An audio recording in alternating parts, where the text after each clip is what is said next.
Serve a steak, you poor people. Nancy, my sister-in-law, sneered at the homemade dishes laid out on the table. I was too shocked to speak. How can you expect us to eat this pathetic food?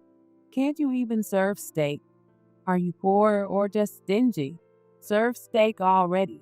Mary, her mother, had lovingly prepared the meal for their long-awaited return, but Nancy tossed her fork aside. Nancy had pushed the family business onto John, my husband and the second son in their family, and lived as they pleased, only showing up after 5 years. Her husband, Daniel, was still under her selfish thumb. What? This food looks terrible. We made the effort to come here, and this is all you can offer? Nancy cursed at the food set before her. Beside her, Daniel was smirking. Why did they even come back? No matter that he's the eldest son, this was not the right way to reunite. I was at my breaking point, but John's feelings were likely more complex and intense. This is the last time we'll be seeing you. John stood up and spoke to Daniel and Nancy in a low voice. It was the first time I had seen the usually gentle and kind John show such a stern expression. My name is Victoria Smith, a 45-year-old housewife. I've been married to John, the second son of the Smith family, for 12 years. Now, we live with John's parents and our 10-year-old daughter in his family home. Until our daughter Emma turned 1, we lived in an apartment near my parents' place. Having my mom close by during my pregnancy, childbirth, and postpartum period was a great comfort. If possible, I would have liked to stay near my mom until Emma got a little older, but everything changed 9 years ago on the day of that family meeting. I mentioned it beforehand, but today we're going to talk about the future of this house. It was Nancy, Daniel's wife, who brought it up in a tone that suggested she found it bothersome. Nancy, with her flashy clothes, makeup, and way of speaking, looks much younger than me. But she's the same age as I am. Daniel, John's older brother, is weak-willed and can't stand up to Nancy. Yet, he always acts tough towards his parents, Mary and Kevin, and my husband John. After drifting from one job to another, saying each wasn't right for him, he seemed like a hopeless guy to me. That hopeless guy then spat out, sounding even more annoyed. Let's get this over with. John and I had been vaguely informed that we were summoned to discuss our future. I was worried that something might be wrong with Mary or Kevin's health, but it didn't seem to be the case, which was a bit of a relief. I had left my daughter Emma with my mom so she wouldn't interrupt the discussion. I'm sorry. Thanks for gathering despite your busy schedules. Really, we could have handled this over the phone instead of coming all the way out to this rural area. Anyway, let's get started quickly. In front of us, Mary and Kevin sat looking apologetic. For some reason, they seemed smaller than usual, and I felt a little sorry for them. We've managed so far, but recently our bodies just haven't been cooperating. We're thinking it might be time to step down. Step down? Do you mean retiring? Or are you closing the shop? John seemed a bit surprised. The family business was a small construction company. Besides Mary, who handled the office work, there were about 3 employees, and it had been a trusted, steady business in the community for 40 years, unaffected by the economy. We thought about closing it, but we still have ongoing projects, and there might be more coming up. So, we called you to see if there's a way to keep it going. That's why, John, we want you to take over. What? Wait a minute. You can't just drop this on me. I have my job and my family. You don't have kids yet, so you are more flexible. Because you have a kid, you're the better choice. Your child is happier in nature, right? And wouldn't it be great for her to live with her grandparents? Right, Victoria? I tried to process the sudden news, my mind racing. So, you're saying John should quit his job to take over the construction company, and we should move here as a family to live with Kevin and Mary? Exactly. You seem like you fit right into rural life. We're counting on you. There's no way we can make such an important decision on the spot. John was right. Well, they might as well just shut down the company otherwise. Nancy said that offhandedly. But that won't work, right, John? Consider our parents' feelings and take this on willingly. But there is the option of you guys taking over the business, right, Daniel? No, Nancy, being a city girl, can't handle living out here. And if Mom and Dad get sick, there will be caregiving responsibilities too. I clearly remember feeling sickened by how they talked about their parents as if they were a burden. During my pregnancy, Mary and Kevin frequently sent fresh vegetables from the countryside, and when Emma was born, they rushed over to hold her lovingly. So, seeing them now, looking apologetic and downcast, made my heart ache. Please let us think about it on our own for a while. It didn't take long for us to decide to live together after that day. We moved far from my parents, and John changed jobs for us to live together with Mary and Kevin. I needed a certain level of determination, but I think John's resolve was much greater than mine. He quit his job and stepped into a completely unknown world. Victoria, thank you. I'm not confident about running the construction business, but I'll do my best so you and Emma won't have any troubles. I'm counting on your support. Even then, John asked me sincerely. John's kindness is something he inherited from his parents. Kevin and Mary will help us, so let's not stress too much. Thank you for everything. And so, our life together began. The saying, "It's easier done than said," held true, as living together turned out to be stress-free, and we quickly adapted to rural life. With John around, Kevin regained his energy and was often busy going out to the sites or giving John advice. Mary still works as an office clerk. Supported by them, John has become a respectable business owner. Emma, who was 1 year old, grew up loved by Mary and Kevin and is now 10 years old. She loves animals, especially horses. Grandpa, Grandma, let's go to the ranch. There is a ranch a short drive away, and Mary and Kevin often took her there. One Sunday afternoon, Emma was asking Mary and Kevin to take her to see the animals again. Maybe I should go too. John got up from where he was relaxing in the living room as he said that. Then Mom should come too. Yeah, I guess I'll go too. Yeah. Let's all go. And let's get ice cream. Emma was excited. It had been a while since we all went out together, so I felt a little excited too. Everyone got ready and headed out the door. Just as we were about to get into the car to leave, Cool car. I looked in the direction Emma was pointing and saw a flashy convertible heading our way. I had a bad feeling. The car didn't slow down and came to a rough stop right in front of us. This is the worst. My hair is all gritty from the dust. My skin feels rough too. This is why I hate the countryside. We should have put the top up as soon as we got off the highway. I forgot how dusty it can be out here. As I expected, it was Daniel and Nancy getting out of the car. This was the first thing they said after showing up unannounced for the first time in 5 years. Grandma, who are these people? You haven't seen them in a long time, so it's no wonder you don't remember. This is your dad's older brother and his wife. Hello. Daniel and Nancy barely glanced at Emma despite her greeting them. What's going on? Why are you here all of a sudden? Do we need a reason to come? This is my family home. Meeting them after 5 years, they seemed even more unpleasant than before. Still, Mary, who seemed to adore Daniel, said with a smile, Of course not. I'm glad you came. We were just about to go to the ranch. Would you like to come with us? The ranch. Why would I go to a place that smells like animals? I wish they'd just leave. Why did they come here?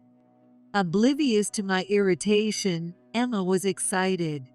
The ranch doesn't smell. The animals are so cute. Come with us. Hey, tell this kid something. Well, what's your name again? I'm Victoria. They had even forgotten my name. Oh, right, Victoria. Look, we've been in the car for a long time and we're tired. Aren't you supposed to offer us some coffee and let us rest before dragging us out? I'm sorry. I'll get some coffee right away. Please come in. Hiding my discomfort, I opened the door and invited them inside. Mom, what about the ranch? I'm sorry. We'll definitely go on the next break.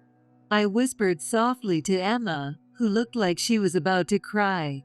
Even though she's still a child, Emma has developed a bit of maturity and seemed to understand my situation. Okay, I'll go play with my friends then. Emma left the house. Then, everyone except Emma sat in the living room. This house hasn't changed at all. Aren't you going to remodel it? You're earning now, right? It seems like things are going well. I like the old design, but eventually we'll need to make some updates. Really? So, you must have saved a lot by now? Not really. And we never know what might happen with the construction business, so we need to keep some savings. We're not struggling, but we're not exactly swimming in money either. Nancy kept glancing at me. You still dress like you shop at discount stores. Her condescending attitude towards me hadn't changed. If you're not struggling, you should spend a little more on fashion. You're probably just saving up and hoarding money, aren't you? It was strange how much they were probing into our finances, especially considering they arrived in an expensive car and were decked out in flashy designer clothes. I could imagine they were living quite comfortably. What on earth are they here for? To brag about their wealthy lifestyle? It was hard to believe they came just to see Mary and Kevin, but it was equally hard to think they came without any purpose. Hey, are you seriously just giving us coffee? We haven't had lunch, you know. The clock showed 3 p.m. Nancy pulled out a cigarette, looking annoyed. I'm sorry, it slipped my mind. I'll prepare something right away. I hurriedly stood up and headed to the kitchen. Mary followed me. Mary, I'll take care of it. You should go talk to them. It's been a while since you've seen them. It had been 5 years since they last saw Daniel and Nancy. Despite their quirks, I'm sure she was happy to see them. It's been a while, so I want to make something for them. It won't be fancy though. Mary's warm smile erased my unpleasant feelings. I hope I can become someone as gracious as her someday. Then I'll be your assistant, Mary. Mary is a genius in the kitchen.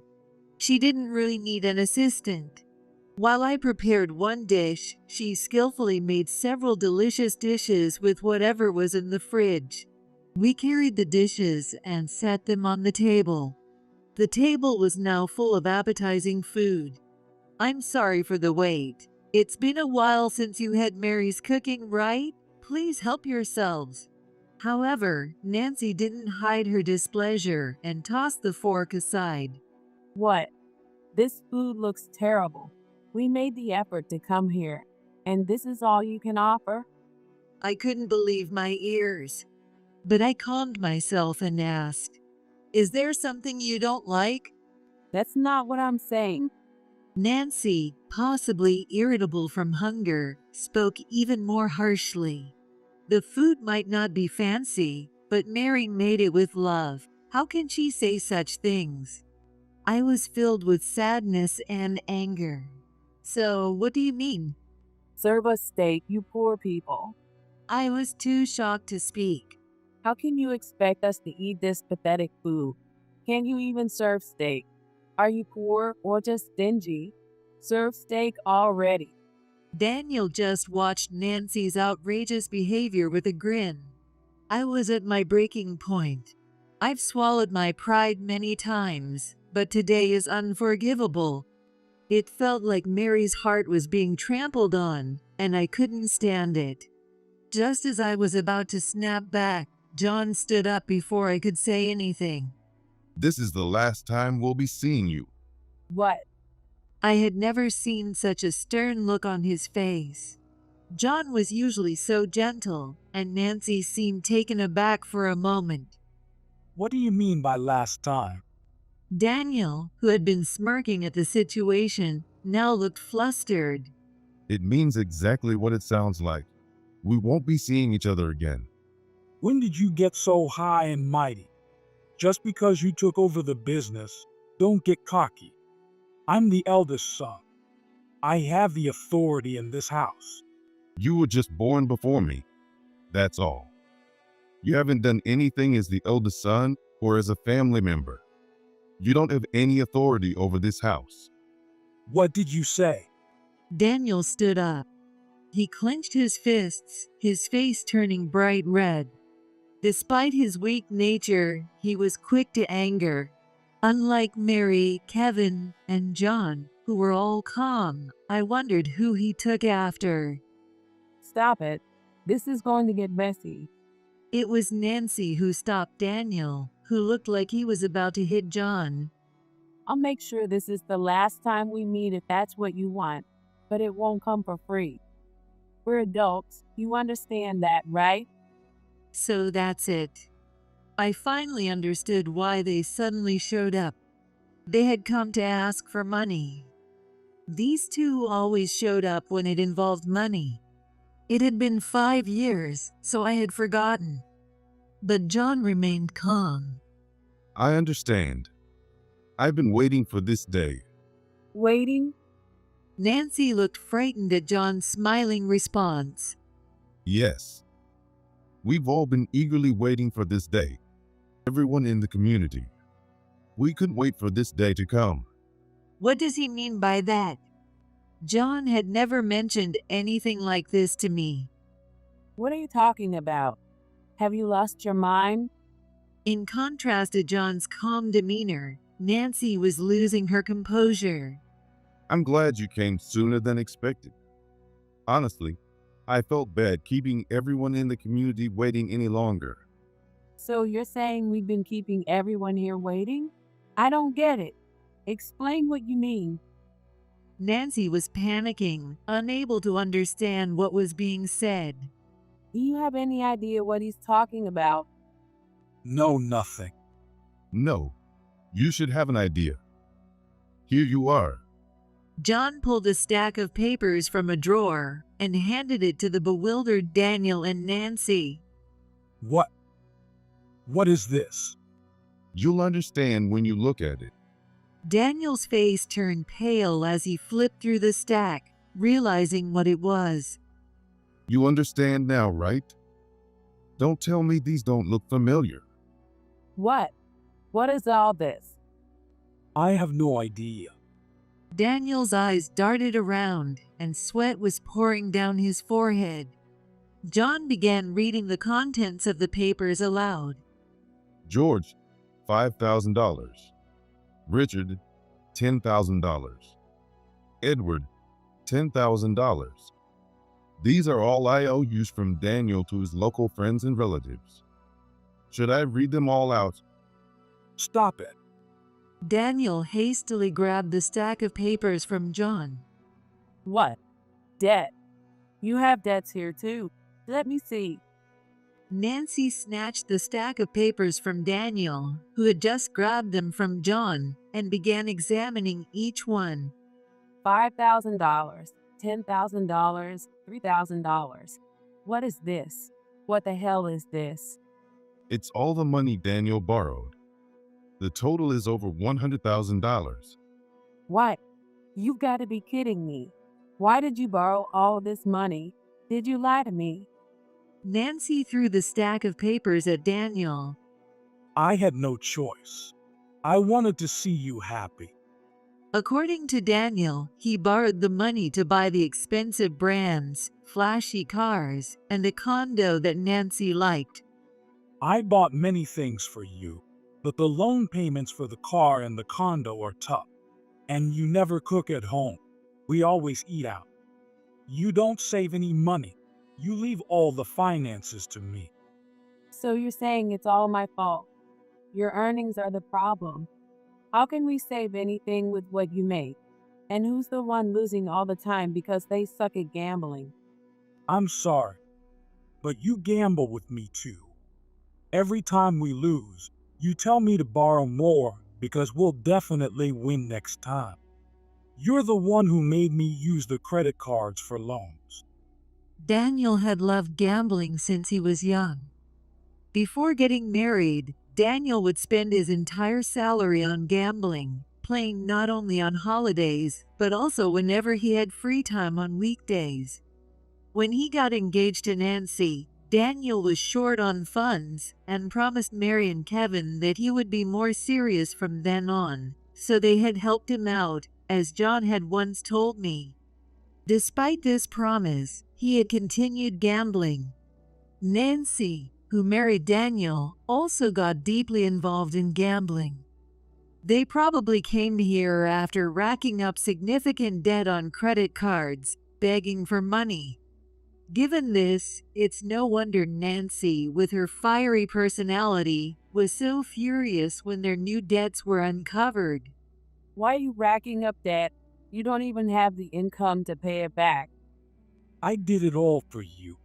I wanted to make you happy. Shut up. Stop blaming everything on me. I hadn't been told that Daniel had borrowed money from just about everyone he knew locally. John must have wanted to spare me the worry. I was surprised by this turn of events, but it wasn't surprising that Daniel and Nancy had ended up this way. They had been living beyond their means.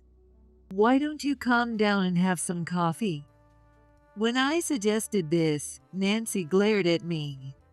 Why are you pretending to be nice? You probably think we deserve this, don't you? It's all your fault for not letting Daniel take over the construction business, so fix it. We're family, aren't we?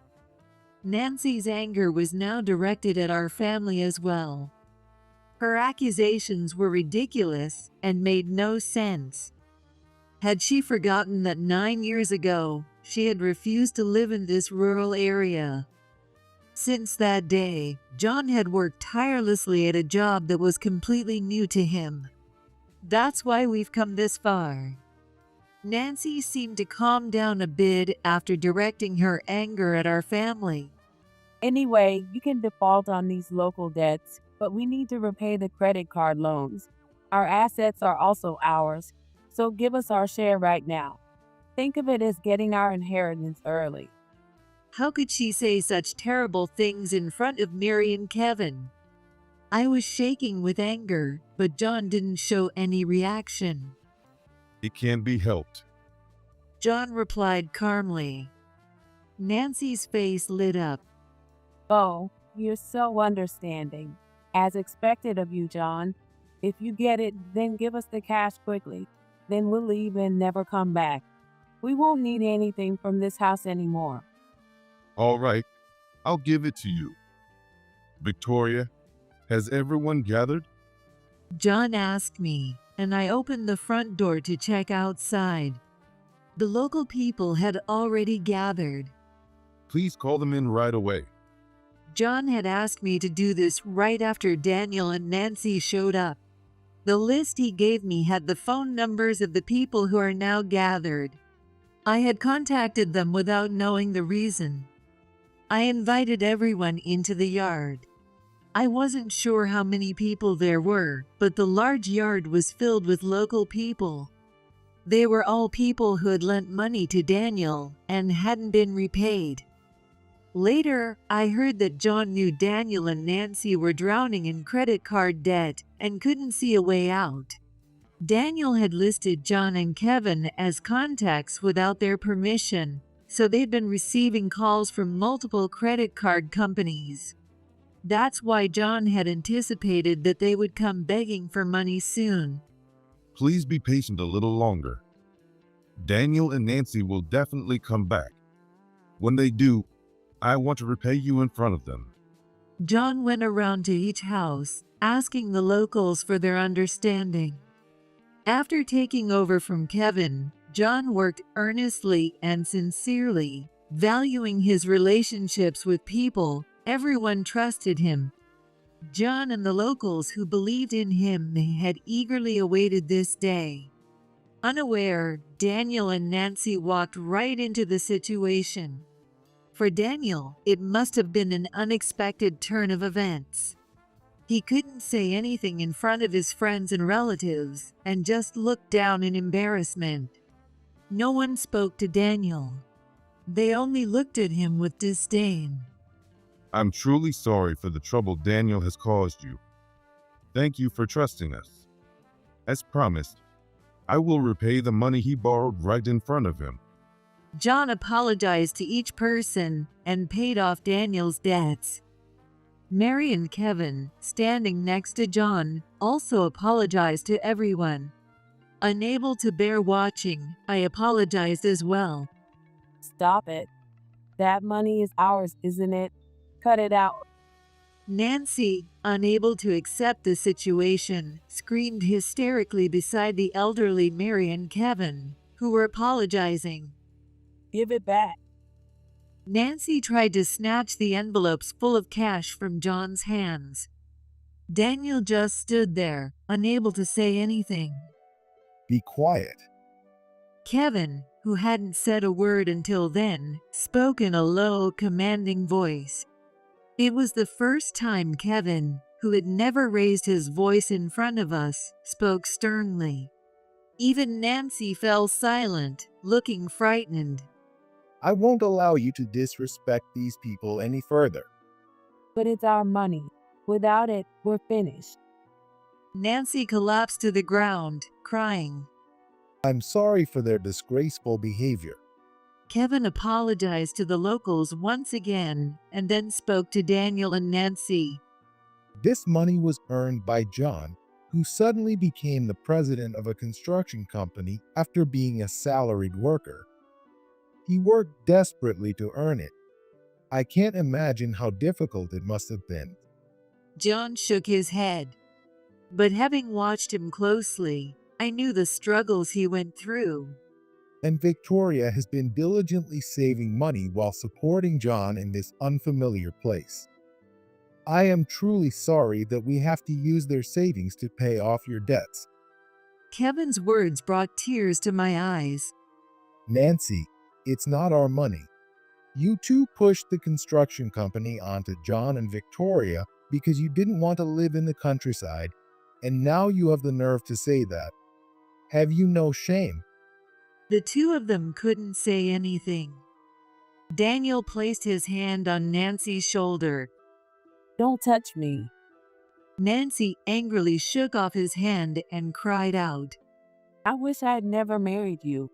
I could have been much happier without you. No matter who she married, it would have been the same. She enjoyed a flashy lifestyle and the thrill of it, always wanting more money and never having enough. And she blamed someone else, never trying to change herself. Ignoring Nancy's continued crying, John finished repaying everyone who had gathered. Finally, Mary, Kevin, John, and I apologized again. As the locals left, thanking us instead, I was relieved that we hadn't let them down and that it didn't end in betrayal. No one spoke to Nancy or Daniel until the very end. I'm sorry for keeping it from you, and I'm sorry for acting on my own without consulting you. John apologized, but there was no way I could disagree with his actions this time. Once everyone left, a quiet time followed, with only Nancy's sobbing breaking the silence. John was the first to speak. We're no longer family, so don't ever come to our house again. Daniel just stood there in a daze at John's words. This is the last time. So if there's anything you want to take with you, Take it all now. I'll dispose of whatever's left of your belongings. I remembered that Daniel's childhood albums and graduation certificates were still in the room upstairs. Thinking about how Mary had carefully preserved them pained me, but when I saw the untouched food left on the table, my feelings quickly turned cold. I don't want them to visit ever again. I want them to take everything and leave no trace behind so that we can't even remember their existence. These people were no longer family. I felt sorry for Mary, but I didn't want them to leave anything behind. Please pack everything into this. Take everything, leaving nothing behind, so you have no reason to come back. Daniel snatched the large bag I handed him and went upstairs. After a while, he came down, dragging his belongings, and silently helped Nancy to her feet, heading toward the door. As she walked, Nancy glanced into the paper bag. She was checking to see if there was anything valuable inside. That was so typical of Nancy. What's the point of taking this stuff back? It's worthless. What are we going to do now? I'll figure something out. Let's just go home. You can't fix this, which is why we came here. What are we going to do? Were they still planning to argue? I didn't care, but I wished they would do it after they left. At 5 p.m., Emma came home. Hi. Oh, I'm so hungry. Her bright demeanor lightened the mood. Wow. Look at this feast. It looks delicious. She was delighted to see the untouched food we had prepared for Daniel and Nancy. The same food that Nancy had insulted as pathetic now made Emma's eyes sparkle. We'll reheat it and enjoy it together as a family of 5 once they're gone. Are Uncle and Auntie leaving already? Emma looked disappointed. They have to go because they have something to do. I answered on behalf of Daniel and Nancy, who said nothing. I wanted to go to the ranch with them. Daniel and Nancy left without looking back at Emma's words. Later, Daniel and Nancy continued to take out more credit card loans to repay their existing ones. And they spent their days gambling, dreaming of a big win. But there was no such reversal, and when they found themselves in dire straits, Daniel shamelessly tried to borrow money from his local friends again. It was amazing he even dared to ask. No one would lend money to Daniel, who had lost everyone's trust. By that time, he no longer had any friends. With no one to help them, they defaulted on their condo loan and had to give it up. Naturally, they also lost the flashy convertible to repay their debts and eventually declared bankruptcy. We learned they were admitted for addiction treatment when the hospital called us. Unable to pay their hospital bills, the hospital contacted John to request payment. They had listed John as the guarantor. Even at this stage, they were still causing trouble. Of course, John had no obligation to pay. He informed the hospital that he had no knowledge of this, and that they must have listed him without his permission, refusing to pay the bill. What happened to them when they couldn't pay their hospital bills, we don't know, and we don't want to know. They are no longer part of our lives. A year has passed since that ordeal. It turns out John has a talent for being a business owner. The construction company continues to grow. The number of employees has increased, and Kevin, far from retiring, is more enthusiastic than ever. With Mary's help, I've been entrusted with the office work. I was worried about Mary. She had to cut ties with Daniel and Nancy in such a manner. She must be hurt. But thankfully, she seems to be doing well. She helps around the house and occasionally assists me with my work. She complains about having more to do than before, but she seems to enjoy it. Our days are busy, but filled with laughter. Today is a day off, so let's all go out. Yes, Where do you want to go? the ranch. Mary squints her eyes with a smile. Emma really loves animals. All right, I'll quickly make some lunch, so please wait a bit. Grandma's lunch. Yeah, John is probably still enjoying a lazy Sunday morning. These simple holidays are truly a joy. Grandpa, let's play cards while we wait. All right. But I won't go easy on you, so be ready. I won't go easy either, Grandpa. I'm not going to lose. I can hear the laughter of Emma and Kevin. I go to wake up John and help Mary with making lunch. May this happiness last forever. I made this wish as I put on my apron. My name is Michelle Turner, and I'm 46 years old. I'm a full-time housewife.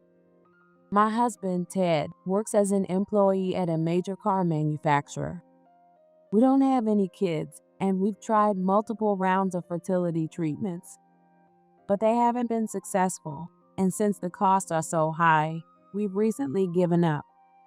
Ever since we stopped the treatments, Ted has been acting strangely. He's been coming home late from work and leaving the house a lot on weekends, which wasn't like him before.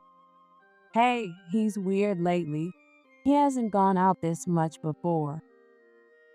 I asked my sister, Emily, for advice about Ted.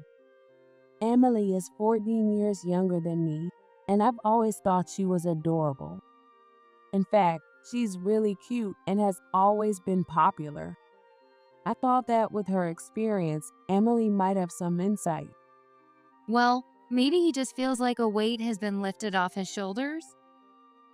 A weight off his shoulders? Yeah, you've been going through fertility treatment since you got married, right? It must have been tough for him mentally. Now that you're done, he's probably just cutting loose a little. That makes sense. We were even cutting back on drinking during the treatments, and I probably pushed Ted too hard. I agreed with Emily's words. Thanks, Emily. You always know what to say. You're welcome. Emily smiled sweetly at me. But just a week later, everything took a sudden turn. I want a divorce. A divorce. I was stunned by Ted's sudden words. Wait, it's too sudden to think about it, so give me some time. That's all I managed to say. Emily, what should I do? I knew something was off with him. Michelle, calm down. What exactly happened? I reached out to Emily again and told her everything. Ted asked for a divorce. Even when I asked him why, he wouldn't answer, and now I just don't know what to think. Emily tilted her head and put her finger to her chin, deep in thought. Maybe Ted really wanted kids? Kids? I wanted them too. Yeah, but even after all those doctor visits and spending all that money, you didn't get pregnant, right? Maybe Ted thinks he can't be a father as long as he's married to you. What? So he's dumping me because of that? If that's the case, he should just say it. There's no way he'd say that. Like, a woman who can't get pregnant isn't a real woman. What? Ted doesn't want to hurt you, so he's avoiding telling you the real reason for your divorce. Wait, did she just say, a woman who can't get pregnant isn't a real woman? But Emily, sitting right in front of me, looked concerned and held my hand as if to comfort me. For now, why don't you try talking it out a bit more? Oh, is that the time? Sorry. I've got plans with my boyfriend. See you later, Michelle. Yeah, see you. Her words stuck with me, but before I could ask, she was gone. Emily's right. I need to find out the reason. I'll talk to Ted. I paid the bill and went home. For the next month, no matter how much I asked, Ted still wouldn't give me a reason for wanting our divorce. Frustrated, I stubbornly refused to agree to the divorce. How long is this going to go on? Why won't Ted just tell me what's going on? There's no way I can accept this. It's like we've both entered a standoff, waiting to see who will give in first. Suddenly, the doorbell rang cheerfully. Oh, Emily's here? Emily was on the screen, smiling and waving. It's rare for her to come by without a heads up. I invited Emily inside. Why the sudden visit? As I asked, Ted came down from the second floor. She's here. Did you call her, Ted? For what? I looked back and forth between them, not understanding, and suddenly they turned serious. What sudden? Hey, what's up? I was so confused I nearly crouched down. Then, in a strained voice, Ted said, I've chosen your sister and our unborn child. Please sign the divorce papers. What? At that moment, everything clicked. I see. So that's what's been going on. No wonder you couldn't tell me the reason for the divorce. I'm really sorry, but this is the truth. Ted had been having an affair with my sister, Emily. The Emily I had adored since she was a little girl. Since when? Huh? Since when have you two been involved? Emily spoke up this time. It's not Ted's fault. It's all me. Do you remember when you and he came to our family's house to introduce him? I kinda liked him back then. Actually, I did.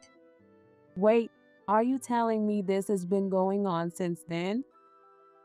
No, absolutely not. We only started seeing each other in the past 6 months. Since Ted was your partner, I tried to bury my feelings. But when I heard you two had stopped the fertility treatments, I got worried about him and emailed him. Yeah, and I was happy to get Emily's email. After that, we started meeting up here and there. And before I knew it, What the hell? You didn't think cheating on your wife with her sister was wrong. of course, I did. But talking to Emily just made me feel at peace. I felt like I wanted to protect her. And I still love him. I can't lie to myself anymore. What on earth am I witnessing right now? It felt like I was watching some pathetic soap opera unfold right before my eyes, and I was starting to feel beyond anger. Okay, I get the picture. So, Emily, while you were having an affair with Ted, you sat there pretending to be clueless when I asked for advice. I'm really sorry.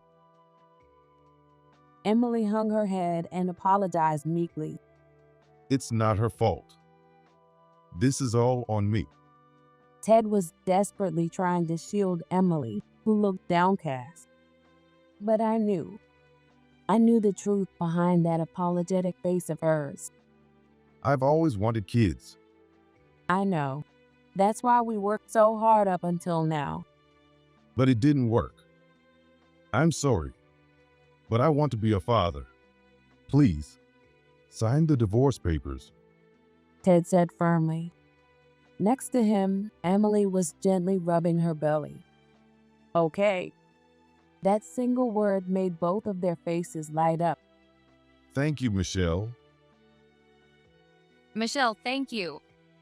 I knew you'd understand. It's nothing. Is this the divorce paper?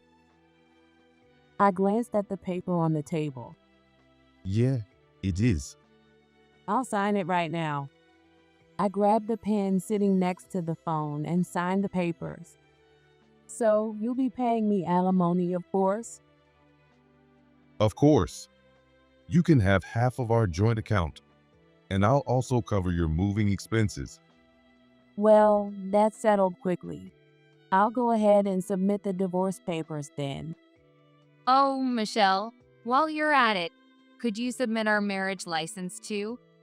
It's so hot outside, and well, I am pregnant. Sure, of course. I went to file my divorce papers with Ted and their marriage papers. When I returned, less than 30 minutes later, Ted, who was no longer my husband, looked at me and asked, Why are you still smiling? it was because I was about to give them a little parting gift. Oh, that's because. I looked Ted straight in the eyes. You're being deceived by Emily. What are you talking about? Ted furrowed his brows, while Emily, standing slightly behind him, started to avoid my gaze. Michelle, I'm not feeling well. Can I go home now? Ted, could you take me back? Emily was clearly eager to leave, pulling on Ted's arm. Oh no, are you okay? In that case, why don't you rest here for a bit? I'll make you something warm to drink. Moving around too much will just make you feel worse. Yeah, let's stay here a while, all right? But Now, about how you're being deceived by Emily. Michelle, You know, maybe someone like Emily is exactly what a cheating man like Ted deserves. Someone like Emily? Isn't that a bit harsh? Especially about your own sister. Because she's my sister, I know everything. You know, she's been divorced 3 times already. Divorced? Emily, you were married? 3 times? And she even has a kid with her last husband. all 3 of them were abusive. Emily, lying isn't going to help. All of your divorces were because of your affairs, weren't they? Ted stood there, mouth agape, staring at Emily. That's not true. Isn't it? The custody of your child was given to the father, and you're not even allowed visitation rights because a cheating mother is seen as a bad influence. Tell me that's not true, Emily. Please? Ted grabbed Emily by the shoulders and shook her violently. Had he forgotten that she was pregnant? Oh, and the alimony for all 3 divorces? Our parents paid for it. They've always spoiled Emily, but I'm afraid this time is different. Dad and Mom are on my side. If they still support you after finding out you cheated on your sister's husband and got pregnant, then I'll lose all respect for them. Wait, I can't follow all this. Well, you better keep up because we're only getting started. I'm about to tell you all about Emily's colorful love life. Michelle? She's always been a serial dater. Even back in high school, she'd be dating 2 or 3 guys at once. And when she became an adult, it only got worse. She started going after men with high-paying jobs. I glanced at Emily, who was now glaring at me with eyes full of rage. I continued without hesitation. Her first husband was a banker, the second was a salesman at a trading company, and the third ran a restaurant. They just kept getting more prestigious. Ted was in shock. It's pretty easy to figure out how Emily's mind works, isn't it? But then things started to go downhill. Downhill? Most of the good men her age are already married now, and Emily's 32, so she doesn't get as many offers from men as she used to. Stop making wild assumptions. Emily, clearly confident in herself, was furious. Emily wasn't getting as much attention from men as she used to, so she was desperate to get married. And then I show up with Ted, a man working for a big company. You must have been really jealous. Wow, delusional much? You really think you're that great, don't you? I remember your face when Ted and I came to introduce him to my family. It was scary. You might not have noticed, but you were glaring at me. I thought I was imagining it back then, but now I know I wasn't. Emily marched up to me, raising her right hand. Emily, calm down. Think about the baby. Ted grabbed her arm, stopping her as she took deep breaths to regain her composure. Oh, how sweet, thinking of the mother and child. Michelle, I told you to stop with these crazy fantasies. You've always been jealous of me, haven't you? Our parents adored me, and even your boyfriends liked me more than you. Emily's counterattack brought back unpleasant memories from the past. Yes, all my boyfriends ended up liking Emily. In high school, I dated a guy from my class. When I invited him over to study, Emily would always come to say hi. Emily is so cute. Every single boyfriend said that. And then a few weeks later, they'd all say the same thing. Sorry, but I've fallen for Emily. Ever since back then, you've hated me, right? I get it. Then, after you got married, you acted like you'd won or something. It's so annoying. Someone boring like you should just live a boring life. Emily? Ted blinked in disbelief, having never seen this side of her before. That's why I didn't introduce you to Emily before marrying you. Every guy I dated before said she gave them signals. Well, it doesn't matter now, but still. Tears welled up in my eyes before I could continue. Even so, I thought of you as my cute little sister, Emily. You were spoiled and selfish, but I told myself my boyfriends just didn't have good taste. But this betrayal, it was true. I had always thought of her as adorable. And that's why the shock of her betrayal cut so deeply, and a fierce sense of betrayal rose up inside me. After wiping my tears, I turned back to Ted. Emily only wanted your salary and your status as a big company employee. Well, maybe she also just wanted to take a man away from me. Even if all of that is true, your feelings for me are real, right? Ted looked at Emily, desperately seeking reassurance. Of course. It wasn't because you were Michelle's partner that I fell in love with you. I love you because you're Ted. Well done, Emily. Your acting has really improved. Emily had always been good at hiding her true feelings and making others feel special. I remembered how some of our uncles used to shower her with gifts because of it. Right? Maybe you were like that before, but you're not like that now, right? Emily's grown up. Yeah. Here we go again, another pathetic drama unfolding. I crossed my arms and watched the next act of this sad little play. But I couldn't watch this for much longer. It was time to bring the curtain down on this act. People's personalities don't change that easily. If they did, she wouldn't have gone after my husband. As I called out from the audience, the two glared at me, clearly irritated by my interruption. Michelle, why are you still here? You submitted the divorce papers, so leave now. Yeah, this is my and Emily's house now. Just pack up your stuff, call a moving company for the rest, and send me the bill later. Before that, there's one important thing I forgot to mention. Important thing? Ted, after everything you've just heard, doesn't any of it bother you? What do you mean?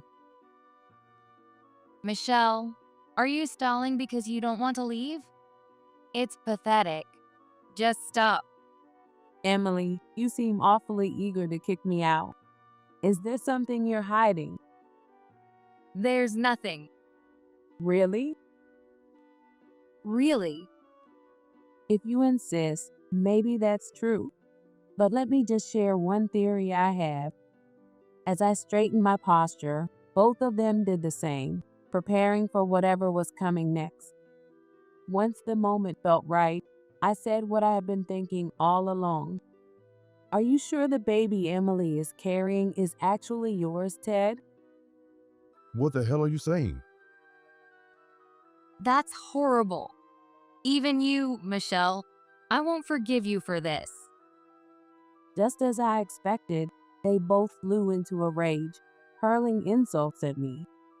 Are you saying that because you're upset about Emily's pregnancy? Are you trying to stress her out and make her miscarry? Ted grabbed my collar and yanked me towards him. Let go. You're going to stretch out my clothes. My calm reaction only made him grip me harder. I told you it's just a theory. Now let go. I swiftly knocked his arm upward, causing him to lose his balance. Whoa, He let out a pitiful sound. Then I explained why I'd suggested it. We've been doing fertility treatments together for over 10 years, and yet you didn't think it was odd that all of a sudden she got pregnant so quickly? Ted smirked, mocking me. not at all. The fact that we couldn't conceive, but Emily and I did right away, just proves you were the problem all along. But I had tests done during our treatments, and they confirmed I didn't have any major issues with fertility. You should remember that, right? Oh, did they? I don't recall. You don't even remember something that important. I took those treatments seriously. Did you really want kids, Ted? Of course I did. That's why I'm divorcing you and marrying Emily. He spread his arms protectively in front of her. Anyway, stop insulting my wife. I looked at Emily, who was being protected by Ted. She stood behind him looking uncomfortable, but Ted, with his back to her, didn't notice. No need for me to point it out to him. I decided to let it go. Then I made a suggestion. Once the baby is born, how about you get a DNA test? Ted's face flushed with anger, and Emily gasped sharply. Are you still going on about this? Knock it off. You're scaring Emily. What's she so scared of? Is it that the test might show the baby isn't yours? She's pregnant. Her emotions are all over the place. Oh, wait. You wouldn't know that, would you? You've never been pregnant. Wow, you've really done your research. Good for you.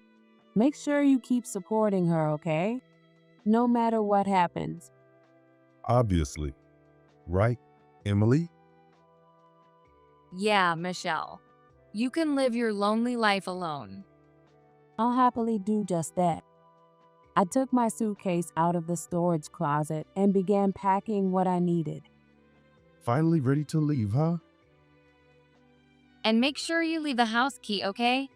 Wouldn't want you making a spare. That would be creepy. The two of them watched me pack with barely concealed amusement. Once I finished and headed to the door, they followed closely behind. Take care now. Hope you have a good life. Bye, Michelle. Don't worry, I'll take good care of this house. Emily, take care of your health. And Ted. What is it? I'll listen to anything you have to say one last time. Make sure you work hard so Emily doesn't ditch you like her previous husbands. I said earlier that her divorces were because of her affairs, but I just remembered there were other reasons too. Other reasons? Her first husband was relocated.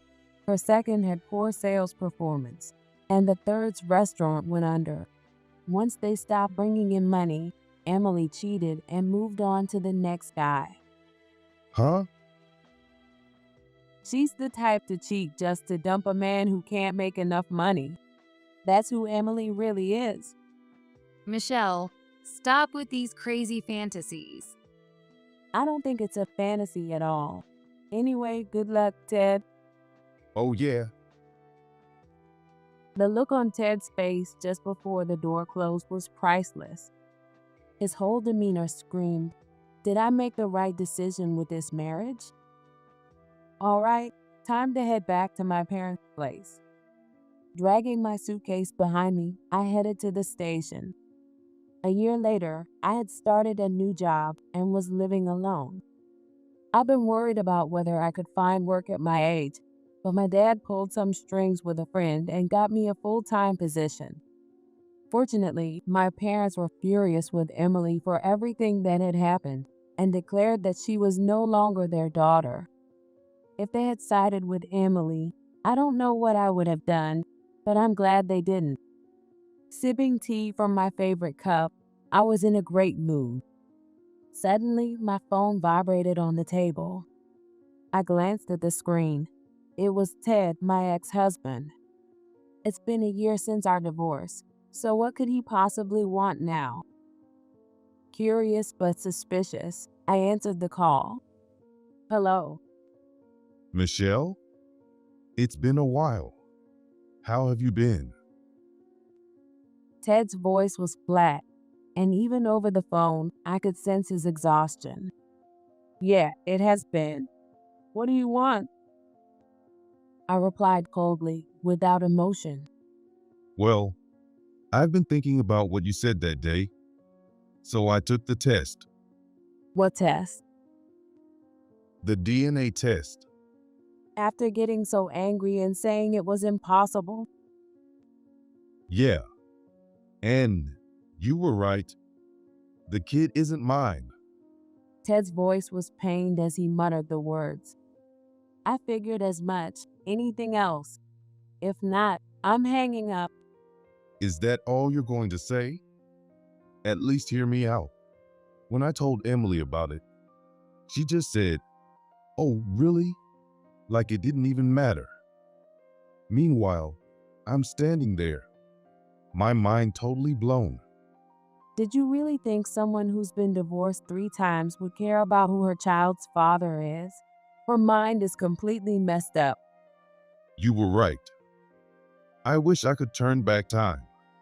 Since we got married right after our divorce, I'm listed as the father on the birth certificate. Why are you stating the obvious? I rolled my eyes.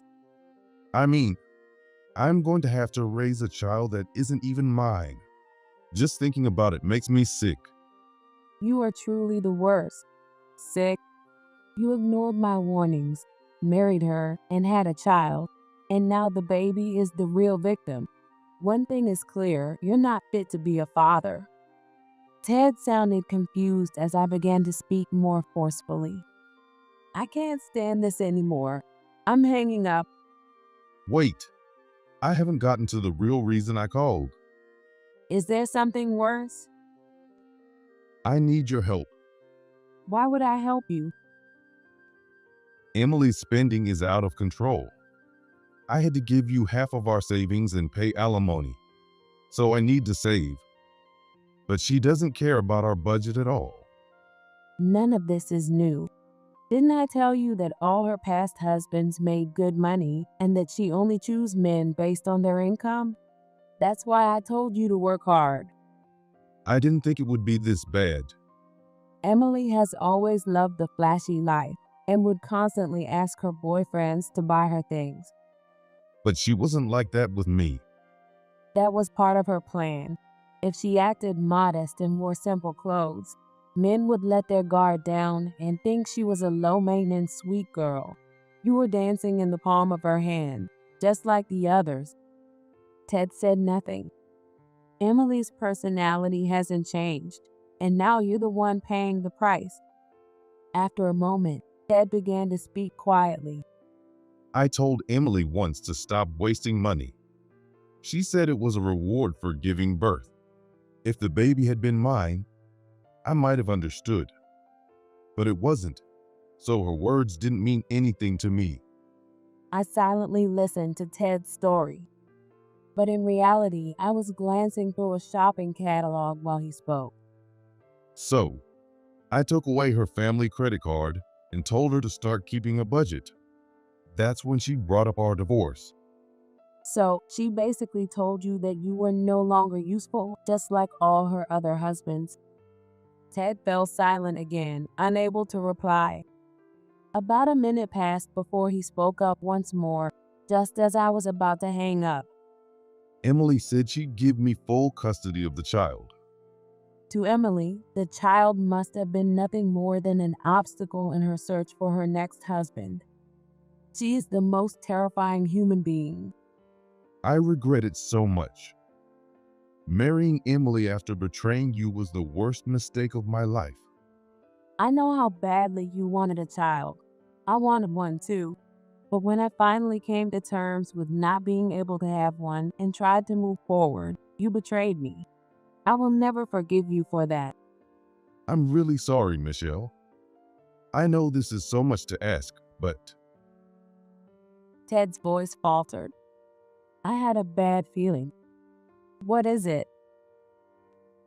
could you lend me some money? Excuse me? The request was so outrageous, I responded as if I were in a comedy sketch. It looks like we're headed for a court battle over the divorce and custody. When most people fight over custody, it's about who gets to take the child. But in your case, it's a fight over who can dump the child on the other. You're both pathetic. Yeah, you're right. But I can't afford the court fees. Please, I'll pay you back. Maybe not all at once, but in installments. Installments? Absolutely not. There's no way I'm helping to fund that pathetic excuse for a legal case. As I rejected his request, I heard the sound of a baby crying in the background. Is the child with you? What about Emily? Emily left 2 days ago and hasn't come back. I might not see her again until the court date. Her parents said she hasn't gone back to their place either. Of course not. She's been practically disowned. Where could she be? That's your problem. Good luck with that. Wait. So, are you going to lend me the money or not? Of course not. Don't make me laugh. We're not connected anymore, Ted, so I don't owe you anything. Good luck with your court case. And with that, I hung up the phone. Ted called back immediately, but I ignored it and blocked his number. In the end, Ted and Emily didn't go to court. Instead, they settled the divorce through mediation. But it didn't go as smoothly as they expected, and it remained at a standstill for a while. It seems like they're arguing over the division of assets. Emily wants the house that you and Ted used to live in. She's so selfish. My mom, who had come over for a visit, grumbled as she sipped her coffee. At first, after my divorce, my mom had felt some guilt over cutting Emily off. But after seeing how Emily behaved during the mediation, that guilt disappeared, and she no longer had any sympathy for her. Ted's refusing to let her have the house, right? I mean, it's the one thing he was able to keep after giving me half the savings and paying the alimony. The idea of Emily taking it now is pretty hilarious. It really is. Mom and I laughed out loud as we munched on some snacks. Neither of them wants custody of the baby. I can't believe how they're treating life. It's horrifying to think she's my own child. Emily has always been selfish and only interested in herself. I never imagined she'd be so indifferent to her own child, though. Usually, mothers have an advantage in custody battles. But considering Emily's lack of a job and difficult personality, Ted might actually end up with custody. Who knows? It's hard to say. The baby didn't do anything wrong, and it's just so sad. But if you try to help, you'll only be enabling Emily again. We have to stay strong and not let her manipulate us this time. Otherwise, it'll be the same cycle all over again. We decided to stay out of the situation and let things play out. As for me, I'm enjoying my return to the working world. I'm not a full-time employee, but the company I work for gives bonuses, so I feel motivated to keep going. I never thought at almost 50 I'd land a job this good. I'm incredibly grateful to the company for hiring me, and I plan to work as hard as I can. As for my weekends, I'm going to use them for myself to relax and have fun. Now that I'm single again, I'm excited for my future. My mistress is pregnant. Take my dad and leave. Hey, what do you think you're saying without helping with the care? Ryan, calm down. At first, my husband didn't seem to know who Ryan was.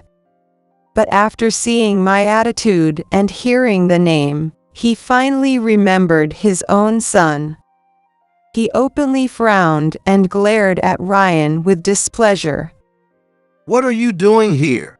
Just showing up now. You must be after the money. I'm not giving a single cent to a cold-hearted son like you.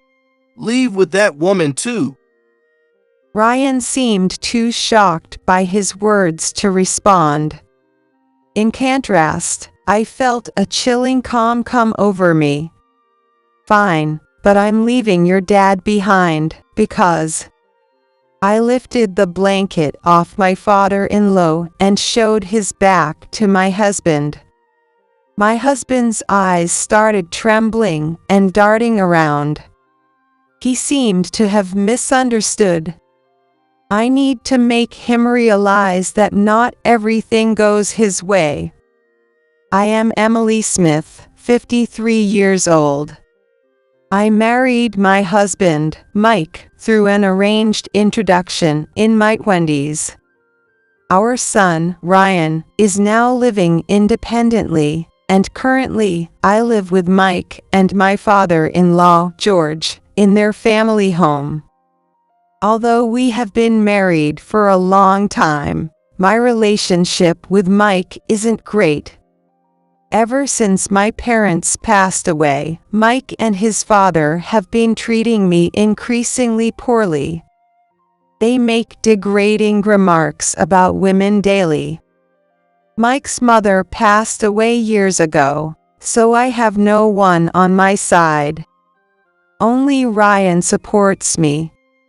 But I don't want him to be stuck in a place like this forever. Even after he moved out, Ryan kept in touch and showed his concern for me, but I always tried to assure him that I was managing fine, to keep him from worrying.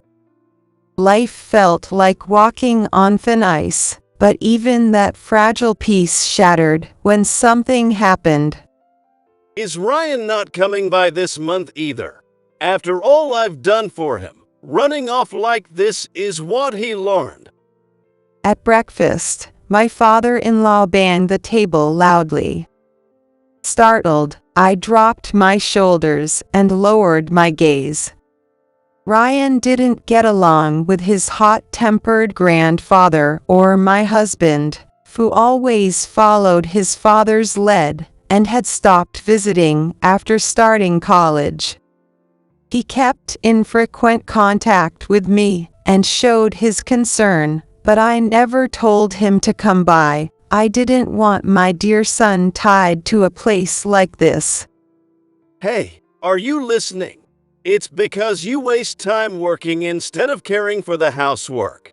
Women like you shouldn't have gone to college, wasting time on titles instead of being useful. Despite being married to Mike for years, my father-in-law has never once addressed me by name. All I ever heard were terms like hey or you, spat at me with disdain. Naturally, he'd never said thank you or apologized either. Mike, influenced by his father, rarely used my name as well. To both of them, it seemed like I was just a housekeeper. A woman should keep the house, but you're still playing at being a teacher in that calligraphy class. It's disgraceful. Exactly, Mike. She acts up because you let her get away with it. You should be stricter with her. My only solace was that Ryan had grown up unaffected by the outdated views of these two. Responding to them only added fuel to the fire, so I stayed silent and kept doing my chores.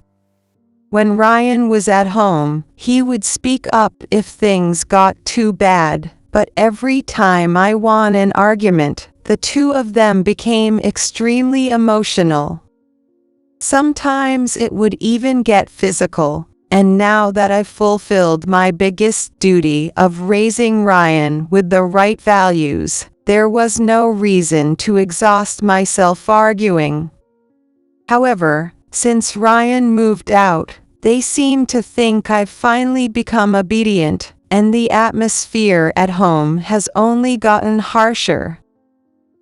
So you think staying silent is enough? No wonder even your precious son abandoned you. My husband and father-in-law didn't even have Ryan's contact info, and since I only kept Ryan's number in my phone, they assumed I couldn't reach him either.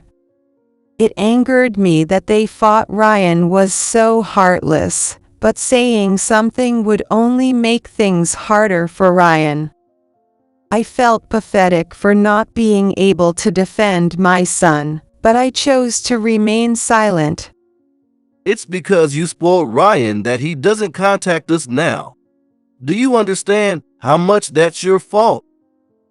Mike glared at me as he shoved his breakfast plate my way. More than half of the food was still left, all of it vegetables. The immaturity was astonishing. You're still not good at cooking, are you? How many years have you been cooking in the kitchen? You ignore your duties to focus on your hobbies, and this is the result. I don't need this kind of food either. Get it out of here already. It's inedible. Both of them hated vegetables, especially raw ones, so whenever I served them, they complained that it was proof of my poor cooking skills. They eat fried food without a word, so it's just picky eating. But it seems they can't rest without complaining to me. But you need to eat vegetables too. It's not about the vegetables. Your cooking is so bad I can't eat it. He shouted, and I gave up, throwing the leftovers in the trash. If I only made the meals they didn't complain about, they'd feel sick within 3 days, and eventually fall. And then I'd be blamed for that too, so even if I knew they'd be angry, I had to try and provide a balanced diet. My husband and father-in-law didn't miss the sight of me sighing in exhaustion. What's with that sigh? If you have complaints, say them out loud. Who do you think makes it possible for you to live? If you don't like it, get out. The two laughed, clearly enjoying themselves, knowing I had nowhere to go. It seemed their behavior had visibly worsened since my parents passed away. With no one to turn to for help, they probably felt safe in tormenting me. In front of my parents, neither had shown their true colors. My parents arranged my marriage with Mike out of pure goodwill. They couldn't have imagined the wealthy Smith family would be so full of issues.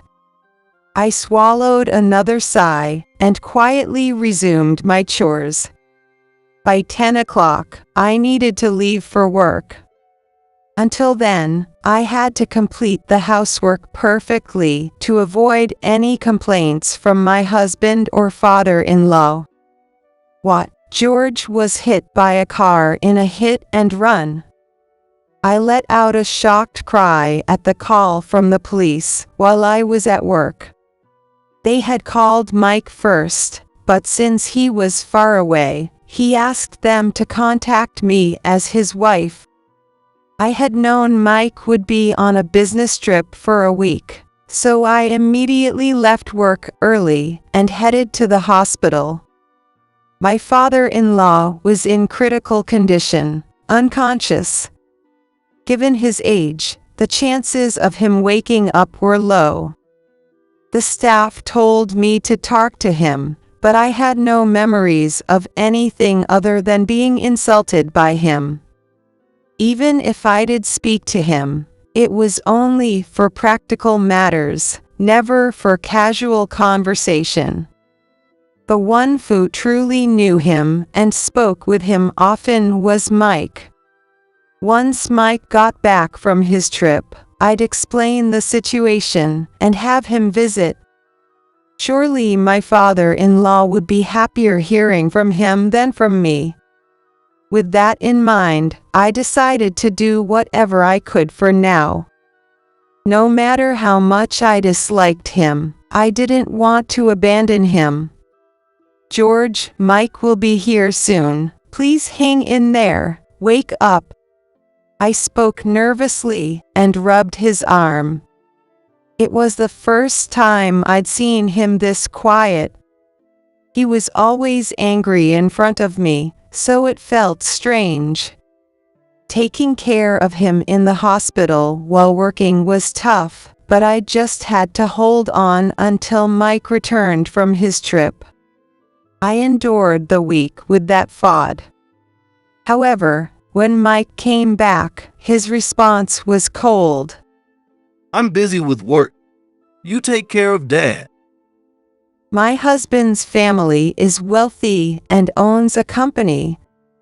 He is currently the CEO, so I understand he's busy, but his attitude toward his father, the former CEO, seemed too disrespectful. But at least visit him in the hospital. This current deal is Dad's pet project. Making it a success is my way of showing my gratitude. Dad would definitely be happier that way. I'm so busy I won't be able to come home either. He shouted without giving me a chance to respond, then left for work.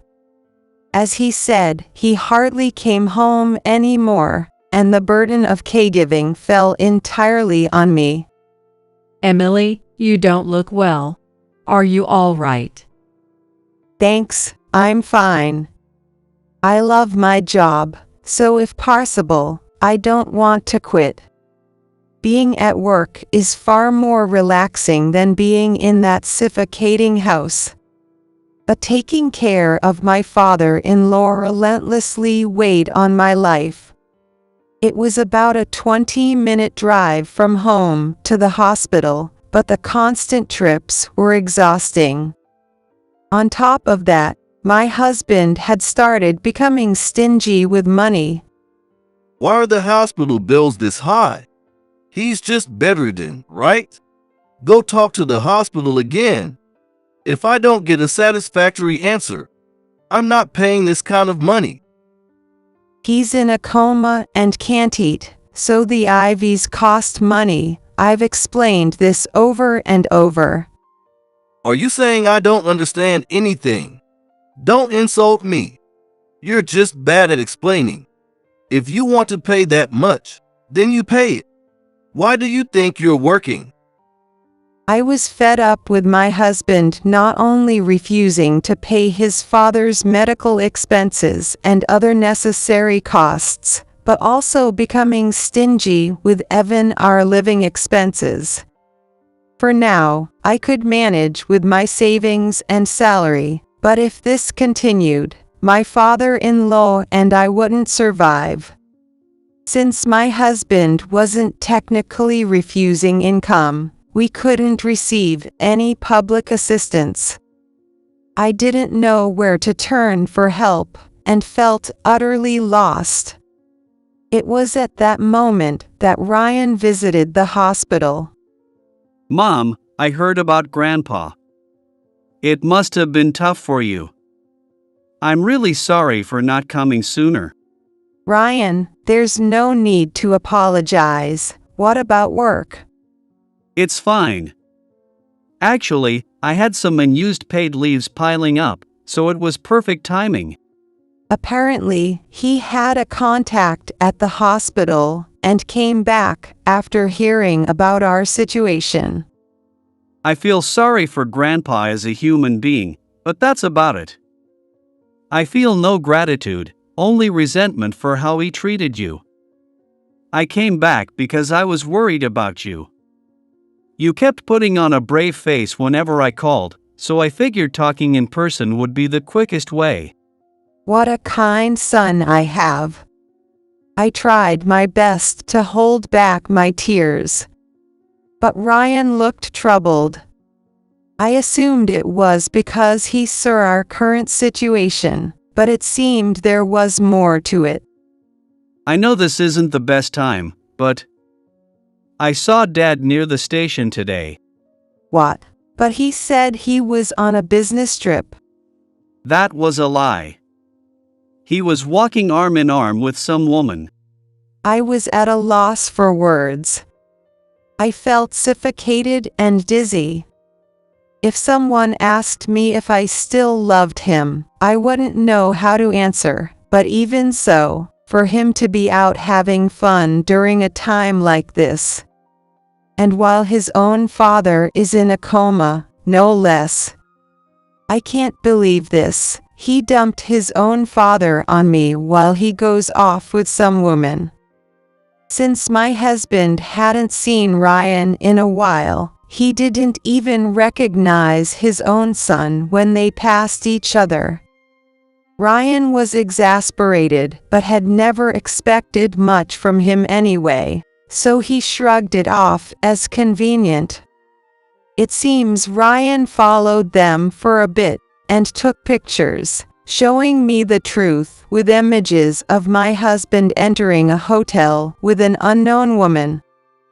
Since my parents had arranged the marriage in good faith, I had been resistant to the idea of divorce.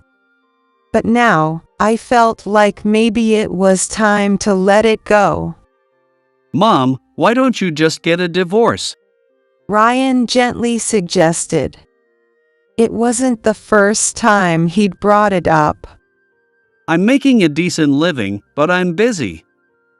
It'd help a lot if you could help with the housework. Why don't we live together? Ryan is a kind child.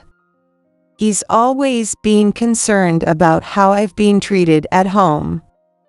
I was tempted by his proposal, but I didn't want to hold back my independent son. If I were to get a divorce, I wanted to do it in a way that allowed me to stand on my own 2 feet. Thank you, Ryan. I'll seriously think about it. Ryan looked at me with concern, but he gave me a smile as well. I'm thinking of bringing Dad home. Just as I was getting used to balancing work and caregiving with Ryan's help, my husband dropped a bombshell. What? We can't even provide the treatment and rehab the doctors recommend. It was clearly impossible to care for my father-in-law at home under those conditions. My husband didn't like my opposition, and he shouted at me with an obvious scowl. Dad said he's most comfortable at home. It's obvious he'd be better off at home than stuck in a hospital. How can you not understand that?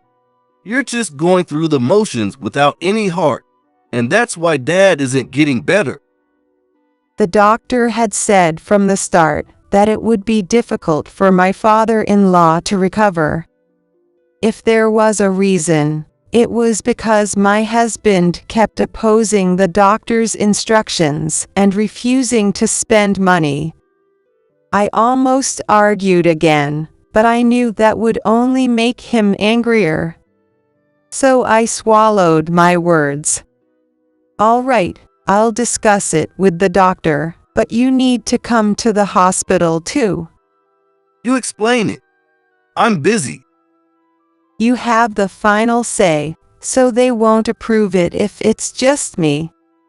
When I pointed out that he was the one with authority at home, he seemed pleased and agreed to go to the hospital, which was unusual. Maybe he realized that if he left it to me, I'd never agree to home care.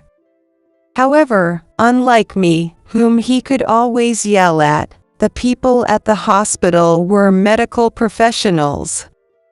Naturally, my husband's amateurish knowledge didn't work on them. If you want home care, it will be challenging until there's more recovery, and you'd need appropriate equipment at home. You'll also need to discuss with a caseworker and find a primary doctor and nurse to come to the house. That will also require a contract, which involves costs. Are you okay with that? The doctor gave him a stern look. Since he'd been refusing treatments due to costs all along. Faced with the mention of money, my prideful husband nearly exploded, but being a coward at heart, he managed to hold back his anger. It's fine. My wife will quit her job to focus on caregiving.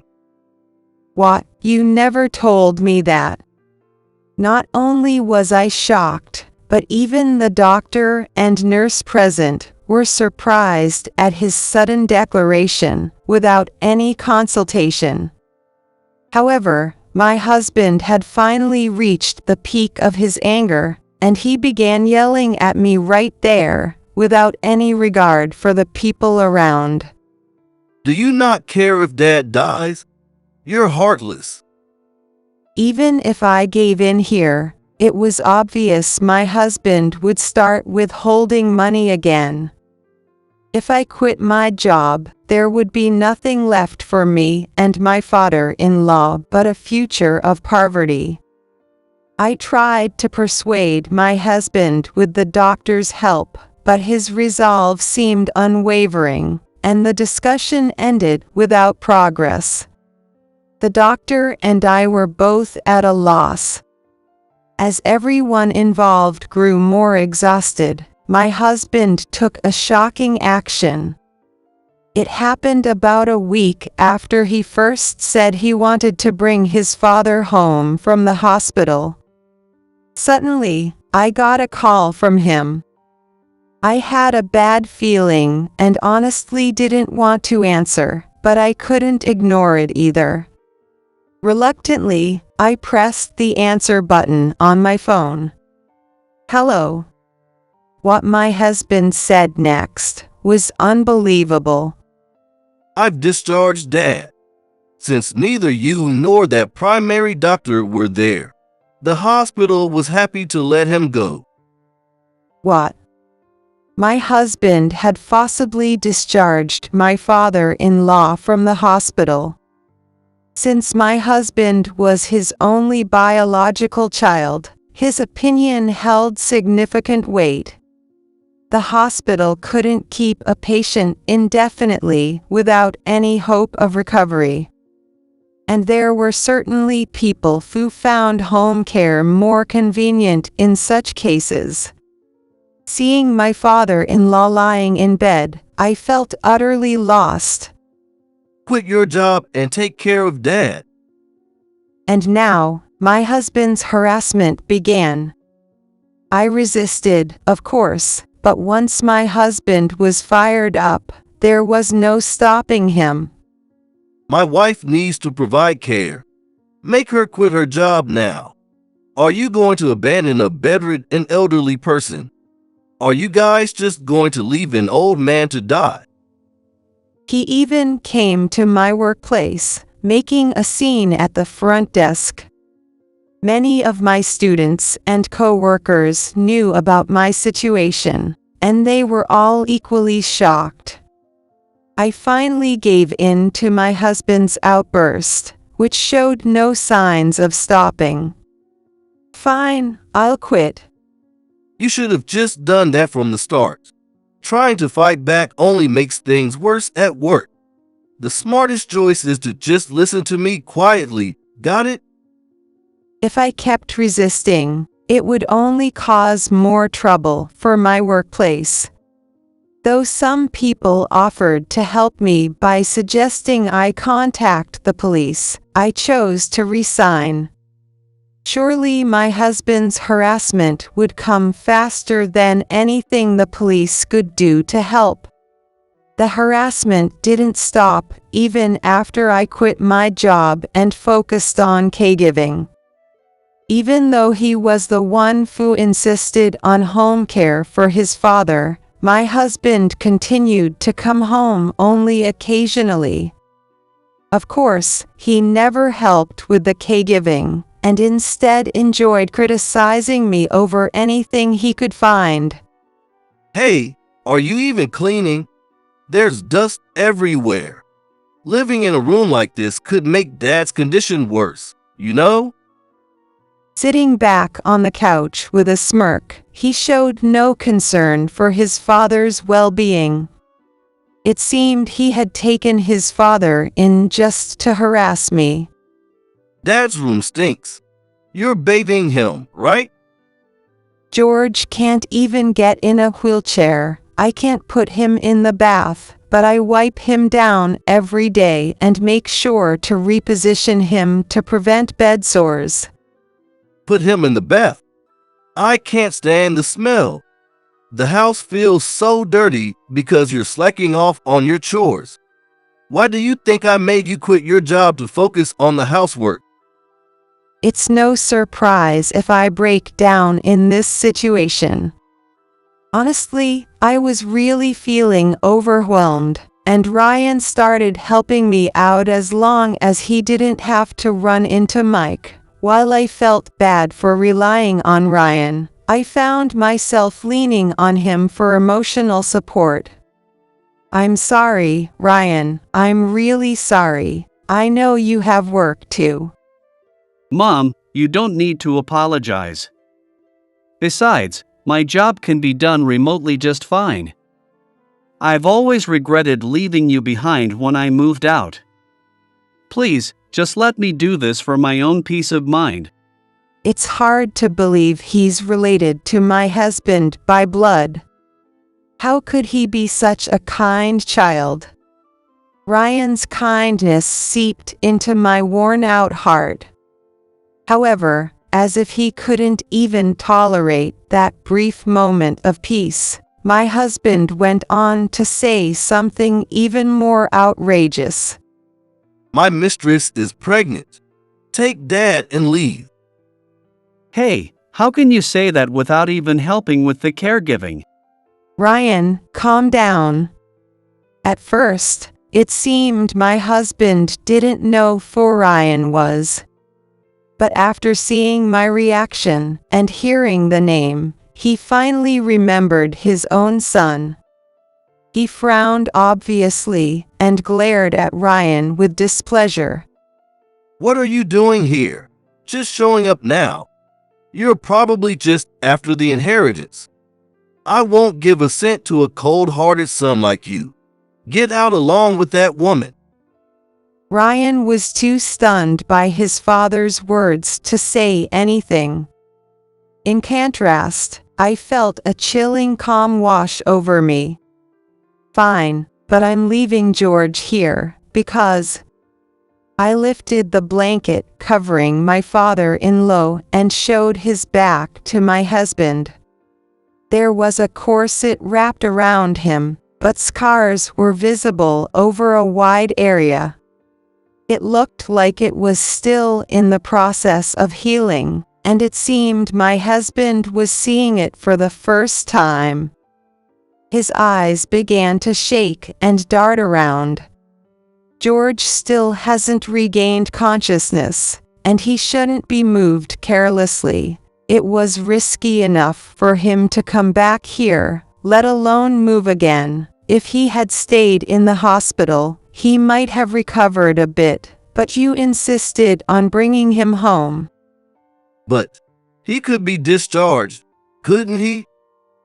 Despite being visibly shaken by the sight of the scars, my husband stubbornly tried to argue back. Even in front of his severely injured father, he was still trying to pin the blame on me. How pathetic.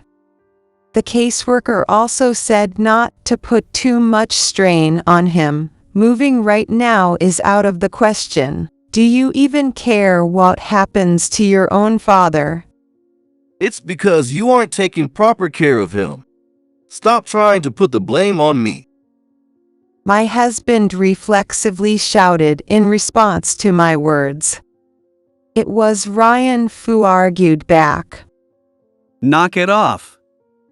Mom isn't obligated to take care of Grandpa. Bringing him to this house was the limit. And besides, you're his actual son. Even if I said I'd take him after we divorced, the caseworker, the primary doctor, and everyone else would object. No one would approve it. Go ahead and suggest it. Unlike the time he was discharged, no one will agree now. My rebuttal seemed to genuinely surprise my husband. At first, he looked shocked, but soon his face turned bright red with anger at being challenged. Who do you think you're talking to? Things will never go the way you want. Enough already. That's what I should be saying to you. Ryan shouted, and the intensity of it made my husband fall silent. Whether he was embarrassed by losing to his own son, his body shook with frustration. You said you'd take care of Grandpa when you discharged him, didn't you? But you haven't even bothered to come home most of the time. Ryan found this out after asking his contact at the hospital. There are also plenty of other things I could use against my husband if I wanted to. In addition, you might have forgotten, but you demanded that Mom quit her job at the calligraphy school. You also intimidated the staff and caused a scene at the reception. The police know all about that. I'll give you back your own words. Don't think everything will always go your way. I packed my things and got ready to leave the house. It had been quite some time since my husband started withholding our living expenses. Since I had been considering divorce ever since his affair was discovered, I was ready to leave immediately. And for all the unfair things you've done to Mom and the proof of your affair you just mentioned, get ready to pay Mom a hefty amount in alimony. You! How dare you talk to your own parent like that? Ha! You didn't even remember my face, and now you say that? If you want to leave so badly, then leave. I won't pay a cent, even if you sue. After spitting those words at Ryan, my husband turned to look at me. Seeing me with my bags packed, his expression changed. Hey, take Dad with you. It's your job to take care of him. He still didn't understand a word Ryan or I had said. A deep anger welled up from within me. I told you he can't be moved. Were you even listening? If you think I'm lying, go confirm it with the caseworker yourself. Finally, I'd had enough, and I yelled louder than I ever had before. Maybe my husband hadn't expected this because he fell completely silent. Ryan spoke to him one last time. I know you took time off work for caregiving and then cheated on Mom.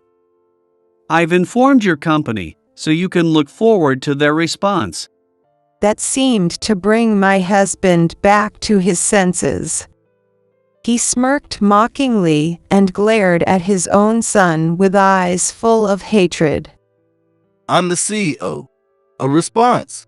Don't make me laugh. There's no hope for him anymore. I didn't even feel like turning back to look at him. After that, I ended up staying at Ryan's place for the time being. I couldn't stay with my son forever, so I had already started looking for a job and a new place. You don't have to rush. Why not take it easy for a while? You've been through a lot, Mom. Thank you, but it helps me take my mind off things if I stay busy. Ryan stopped working remotely and started going into the office. Since I was alone during the day, I helped with the housework, but I wasn't working, and there was no caregiving to do. Ryan, of course, never suddenly yelled at me, so it felt like heaven. And perhaps because of that, painful memories would sometimes come to mind out of nowhere. That day too, I remembered being yelled at by my husband, and my mood sank. Hey, open up. I know you're in there. Get out here now. Wait, is this for real? As if the painful memories had come to life, my husband's voice echoed through the room.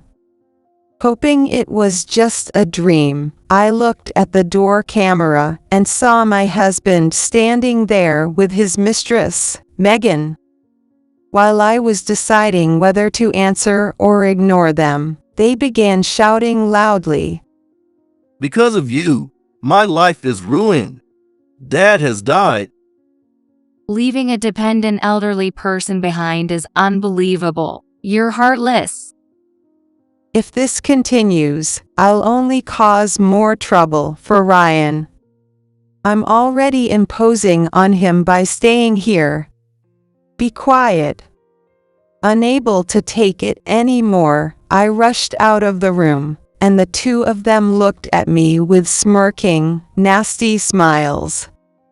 They must think their prey has finally come out of hiding. Don't you dare act all high and mighty. You abandoned your own father. I heard it all from Mike.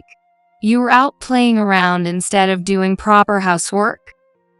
So you divorced me without any gratitude for me supporting you. And now you're tricking our son into taking care of you. At least it seemed they didn't plan to say anything bad about Ryan. That gave me a small sense of relief, but I couldn't stay quiet in the face of baseless accusations. Stop saying things that aren't true. That's you. You greedy, cunning woman. My husband's behavior was exaggerated, almost theatrical. It seemed his goal was to spread bad rumors about me. You're the one trying to get alimony with false claims. Mike's already suffered enough. What more do you want to take from him? What in the world has this woman heard from him? Or perhaps she knows everything and is helping him anyway. I was at a loss for words. After all the horrible treatment, I never expected them to be so shamelessly defiant. As I stood there, stunned, the building's security guard approached me. Is anything going wrong? It was Megan who answered his question. Sure, she's wrong. She abandoned her own father. What a horrible woman. Call the police? Megan screamed, but the guard remained calm. I've heard about this situation from Ryan. Had Ryan predicted this would happen? The guard glared at my husband and Megan. I've already called the police, so you two will need to come with me. Emily, please go back inside. Ryan will be back soon. As I was being led back to the apartment, the police arrived and put a hand on my husband and Megan's shoulders. She's fooled all of you. Yes, we're the real victims here. No matter how much they yelled, the fact remained that they had caused a scene in front of someone's home, and it seemed Ryan had already informed the authorities, so the two of them were taken away without argument.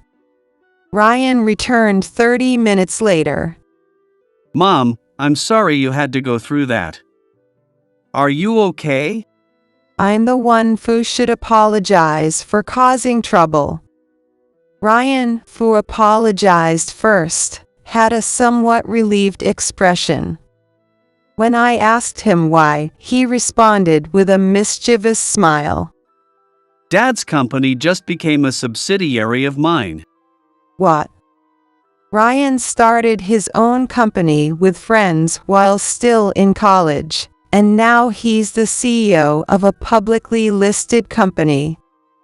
My husband always said that Ryan's success was just a temporary thing, that people were only interested because he was young, but it seems the real short-lived success was his own.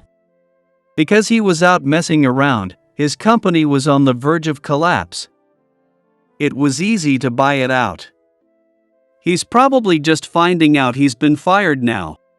Ryan looked genuinely amused as he said that. A few days later, a news article appeared about my husband and Megan being arrested. Wow, I'm actually surprised. What do you mean? As I read through the details, the phrase hit and run on a parent jumped out at me. Apparently, since the company was failing and his father told him to step down as CEO, my husband conspired with Megan to run his father over.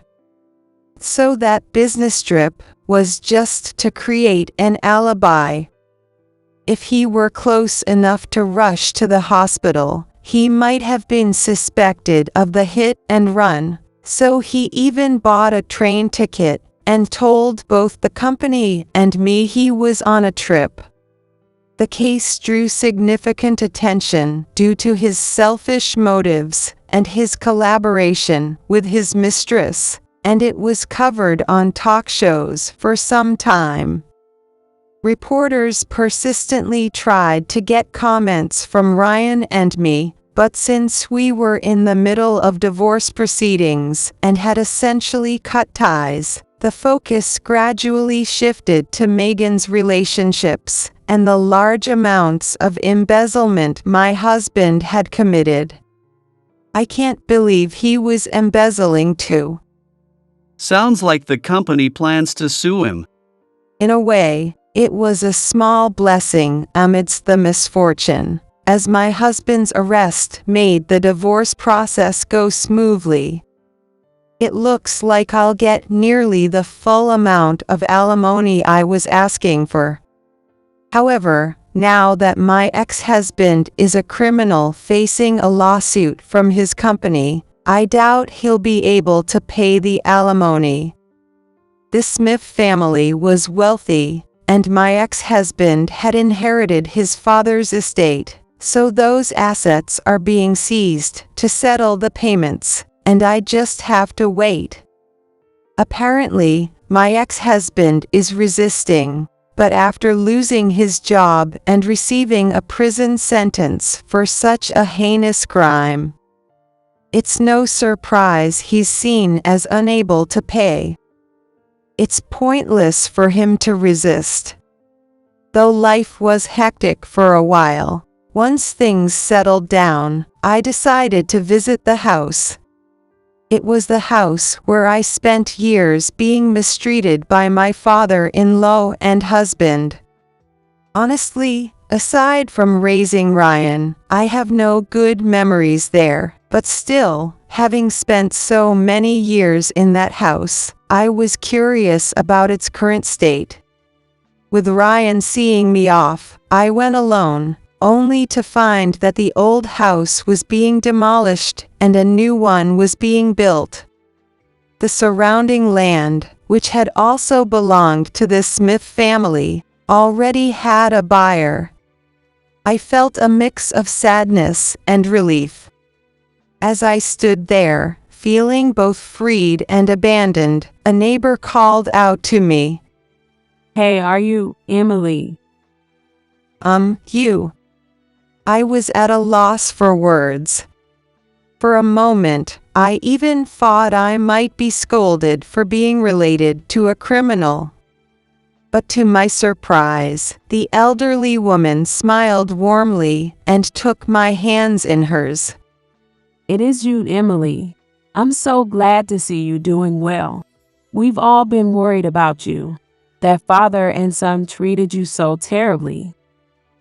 She kept saying how glad she was, and she was someone who had always been kind to me in the neighborhood.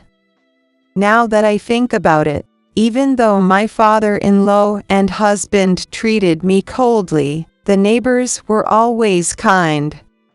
When I went to help out with community events, they welcomed me warmly, greeted me with smiles, and chatted with me.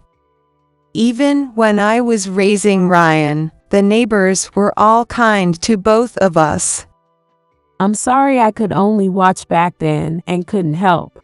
Are you living with your son now? Yes, well, thanks to everyone, I've moved to a nearby town. That's good to hear. I'm relieved. Take good care of your son.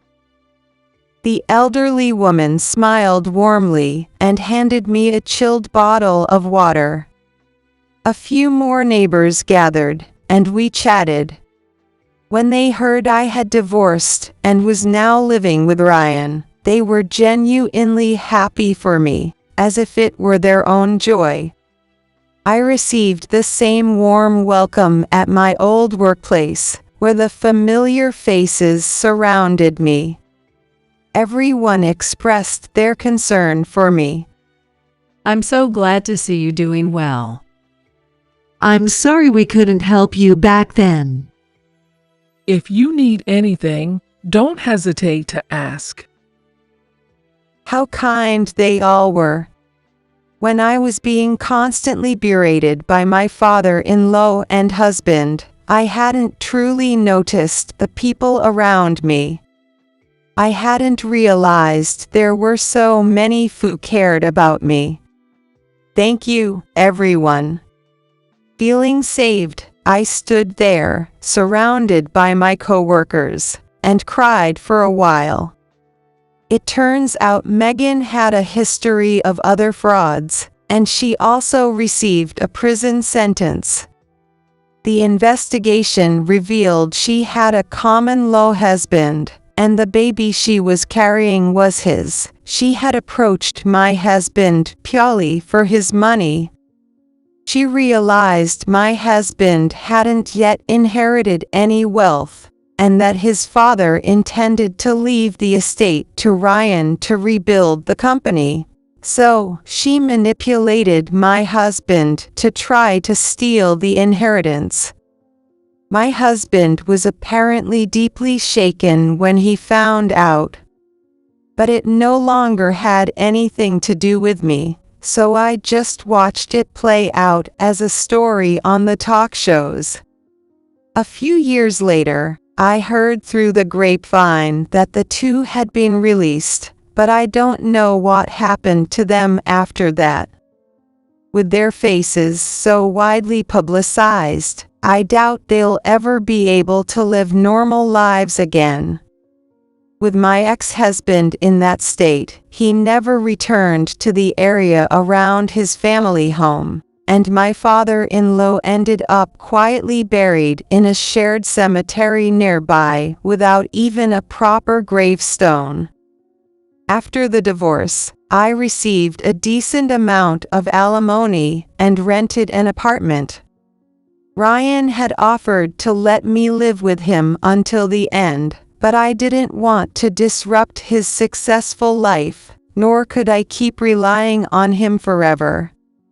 In the end, I got my old job back at the calligraphy school and decided to support myself. Now that I no longer had to worry about my father-in-law or husband, I often visited Ryan's house, and Ryan would come to visit me too. I couldn't do that before, but now I could go out with my coworkers, interact with my students, and enjoy every day to the fullest. Ryan is planning to introduce his girlfriend to me soon, and I'm really looking forward to it. My life is just beginning. After all those years of holding back, I plan to live life to the fullest and enjoy every moment. Sign it. I've been waiting for this divorce form. My husband, Arthur, thrust the divorce papers at me roughly, leaving me in shock. Next to him, a young woman is grinning. Well, so you're Arthur's wife? Sign the papers right now. We're getting married. Even if Michelle forgives you for having a mistress and a secret child, I won't. Grandma, you're so cool. But don't push yourself too hard. It's bad for your health. You're an old lady after all, so just take it easy. Arthur's mistress, Emily, mocks my mom with a sneer. It was irritating, but my mom wasn't someone to be intimidated by such things. Oh, you don't know about that, do you? My mom smirks confidently. What do you mean by that? That is that. You know what I'm talking about, don't you?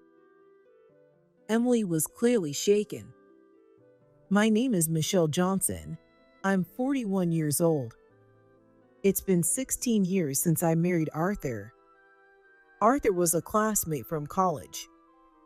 I remember him as flashy, outgoing, smooth-talking, and always surrounded by girls. He was a typical playboy. I didn't like guys who were showy, so I kept my distance from Arthur. I had no intention of getting close to him, nor was I interested. Unlike the other girls, I didn't fall for his charms. Maybe that's what caught Arthur's interest. He started talking to me and persistently asking me out. I'm not good at saying no, but at first I managed to come up with excuses and kept refusing.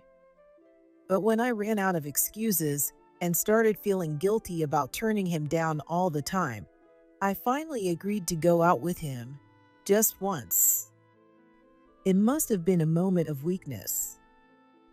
I never imagined that my decision would lead to such deep regret later on. Arthur started a web development company with his friends while still in college. Since he contributed half the capital, he became the CEO. He was smart, good at reading trends, and had a knack for getting by, so the company quickly got off the ground. A college student became the CEO, and the company kept growing. He even got featured in magazines and became somewhat of a celebrity. After that fateful day, when I started dating Arthur, I began to feel like he was someone from a distant world and started distancing myself. That only seemed to fuel Arthur's determination, and shortly after graduating college, I was half coerced into marriage. Let's get married. It was an unexpected proposal for me. Really, I was at a loss for words. I hadn't even considered marriage. What's the matter? Isn't this the part where you tear up and say, I'd love to? Are you so moved that you can't speak? No, that's not it. Not it? That hurts me, a famous college student CEO like me proposing. Any normal girl would cry tears of joy. I'm sorry. It's just that I think it's too soon. I just started my job, and I won't be able to balance work and household duties if I don't get the hang of it first. I hurriedly tried to correct myself. You plan on continuing to work? I'm making enough money for the both of us. So just quit. I quickly realized after we started dating that Arthur never changes his mind. I knew this conversation was pointless, but I didn't want Arthur deciding my life for me. But I went to college and got a job, so I want to keep working. This was something I wasn't willing to compromise on. I clung to this idea desperately. Well, you've already achieved your goal of getting a job, so you can call it quits now. Arthur's logic never made sense to me. In the end, I stayed quiet, and that satisfied Arthur. Are you saying, Michelle, that you want to reject my proposal? No, that's not it. Then it's settled. Let's start planning everything. We're going to be busy. I couldn't say anything more. There was no reason for anyone to oppose my marriage to Arthur, who was a successful professional with a solid income. I remember feeling like I was being swept up in a whirlwind as everything moved forward quickly, despite my own feelings. A flashy wedding, an extravagant honeymoon. From the outside, I must have seemed like the picture of happiness. I wasn't too thrilled about the marriage, but seeing how happy my mom was made me resolve to take care of my new home. Watching Arthur devote himself even more to his work, trusting me to take care of the household, brought me a certain sense of satisfaction. But that didn't last long. Michelle, you should go to the doctor. For what? For our baby. It's been a while, and nothing's happened yet. My parents are asking when they can expect some news. Arthur's parents were very strict and didn't really approve of their flashy son. However, his relationship with his parents improved after our marriage. I often visited his family's home and felt they were fond of me. Despite his flashy ways, Arthur held on to some old-fashioned ideas, like wanting his company to be passed down to a son. A son? That's pretty old-fashioned, isn't it? Maybe it's the influence of his strict parents. We weren't using any contraception, but still, nothing happened. I thought it would happen eventually, so I wasn't too concerned. But Arthur didn't seem to feel the same way. Sure, but isn't it pointless for me to go alone? Isn't this something we should do together? What? Are you saying it's my fault? It's you, Michelle. That's not what I mean. I've heard that compatibility might be a factor. Since this is about both of us, I think we should go together. If you go and they find something wrong, then I won't need to go. If they don't find anything, I'll go too. But for now, go yourself today.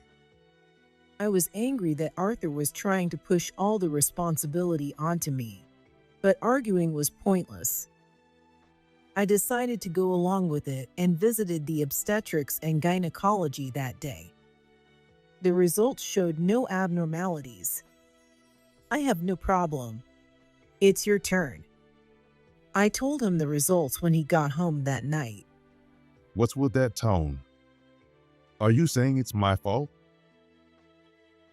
I'm not saying that. I'm just telling you the results. Besides, I think it's okay if we wait a bit longer for kids. Wasn't it Arthur who said he'd go if there was nothing wrong with me? If you keep saying we can wait, time will fly by before you know it. It's because you're not taking this seriously that nothing's happening. You need to get serious. Get serious? How exactly am I supposed to get serious? Is he really trying to blame me for not being able to have a child? Is he afraid of finding out if something's wrong with him? In the end, Arthur never went to the doctor. Eventually, we gave up on having children, and our life together continued without them. Arthur became more and more absorbed in his work, coming home late just to sleep. Even when we did see each other, we barely spoke, and our marriage grew cold. With too much time on my hands, I started thinking I wanted to do something for myself. I also began to think about gaining the financial independence to live without relying on Arthur. As a child, I dreamed of owning a general shop.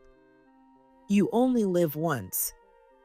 Even if it doesn't work out, I want to make an effort to achieve that dream. That's what I thought, so I told Arthur. It was the first real conversation we'd had in a long time. A general store? What a joke. It's been my dream since I was a kid. I won't trouble you, Arthur. Are you planning to play shopkeeper? You, Michelle, who's hardly worked a day in your life? I'm not giving you a dime. If you still want to do it, go ahead. Arthur's response was expected. I never planned to ask for his help anyway. The only reason I could open my little shop was thanks to my mom's support. Thank you so much. I'll work hard and pay you back, I promise. I lost my dad to illness when I was in elementary school.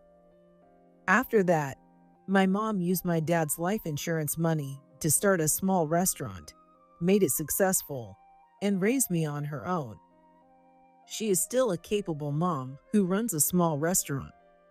You don't need to pay me back. Just work hard with that spirit. With my mom's support, I'm sure it'll work out. I had a feeling it would. I had plenty of time. I carefully selected the items to sell in my store. The time I spent was worth it. The shop gained a reputation for carrying quality items, and customers increased day by day. My feeling was right. My mom's support became the wind at my back. My life, which once revolved around waiting for Arthur to come home, became busier. But I didn't want to neglect the housework. I made sure to keep up with cleaning and laundry, and I paid even more attention to Arthur's meals so he wouldn't say, "It's because you're working." Yet, Arthur came home later and later, and there were even nights he didn't come home at all. Is your work so busy that you can't come home? Yeah. His responses were curt. Take care of yourself. You're not young anymore. Stop it. Don't talk to me like my mom. Just because you couldn't be one doesn't mean you can treat me like a substitute. He was in a bad mood today. Sorry, that wasn't my intention. It's boring at home. Maybe it'd be different if we had kids. When he's in a bad mood, he blames our lack of children on me, as if it's my fault. Even though he never made any effort, he blames others when things don't go well. I can't take him seriously. What about tomorrow? Will you be home? I'd like a heads up if you're not coming back, so dinner doesn't go to waste. Do I have to inform you every time? Just eat the leftovers yourself the next day. At some point, Arthur stopped calling me by my name.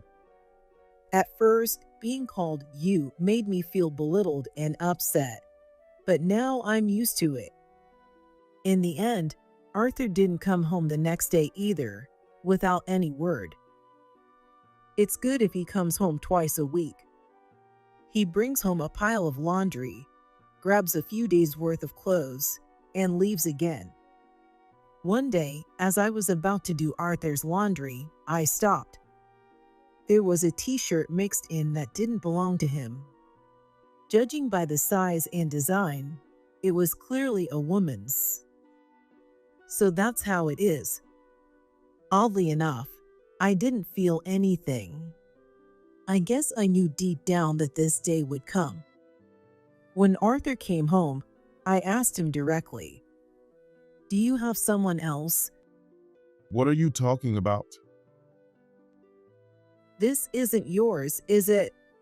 It got mixed in with your laundry.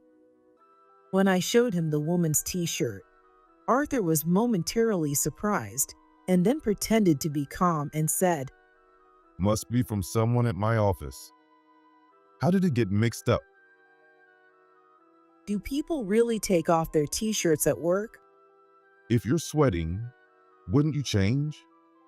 Are you bored or something? Running a general shop is just plain store, isn't it? No wonder you have time to snoop around. Continuing any further would only lead to more attacks. If it's nothing, then fine. Sorry for being suspicious. I backed off. But the same thing kept happening.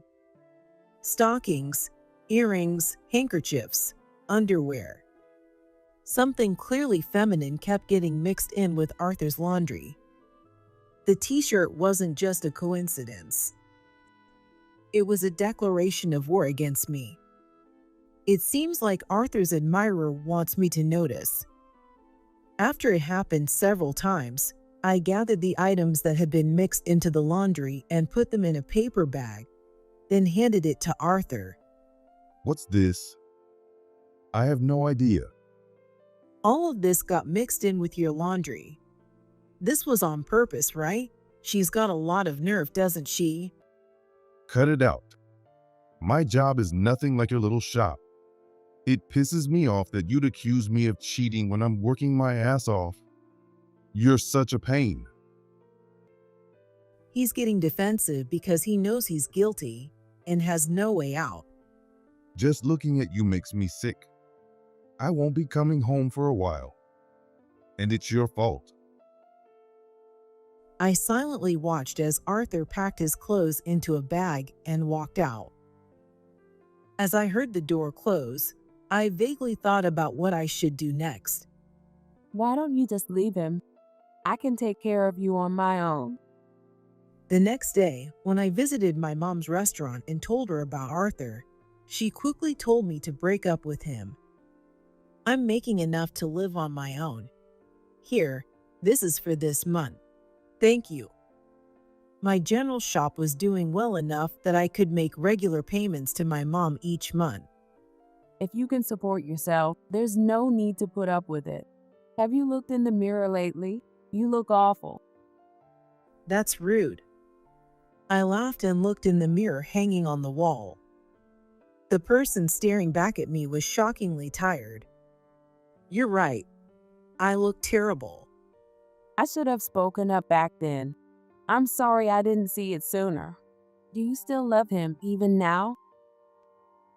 If you ask whether I love him, the answer is no. So why haven't I left him yet? Is it because I don't want to admit I made a mistake? Am I afraid that my life will disappear like a bubble? I didn't even know myself. A month passed. There was no word from Arthur. He was probably doing whatever he wanted, as usual.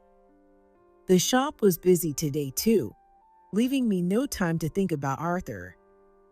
As I was getting ready to close up, my cell phone rang.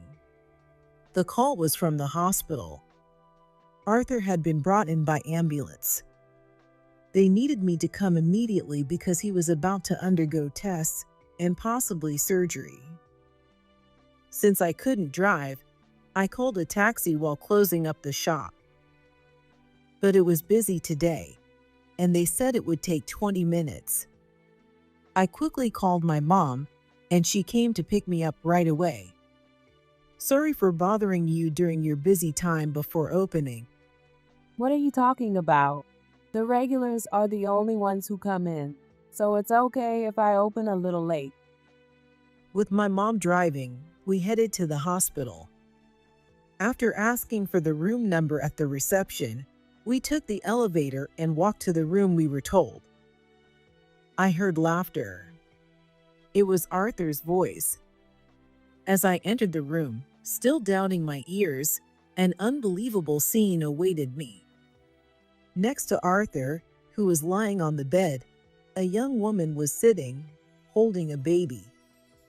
Noticing me, Arthur spoke with a grin on his face. I've been waiting. Fill out the divorce papers. Arthur rudely shoved the divorce papers at me, who was still in shock. The young woman beside him smirked. Oh, so you're Arthur's wife. Sign it right now.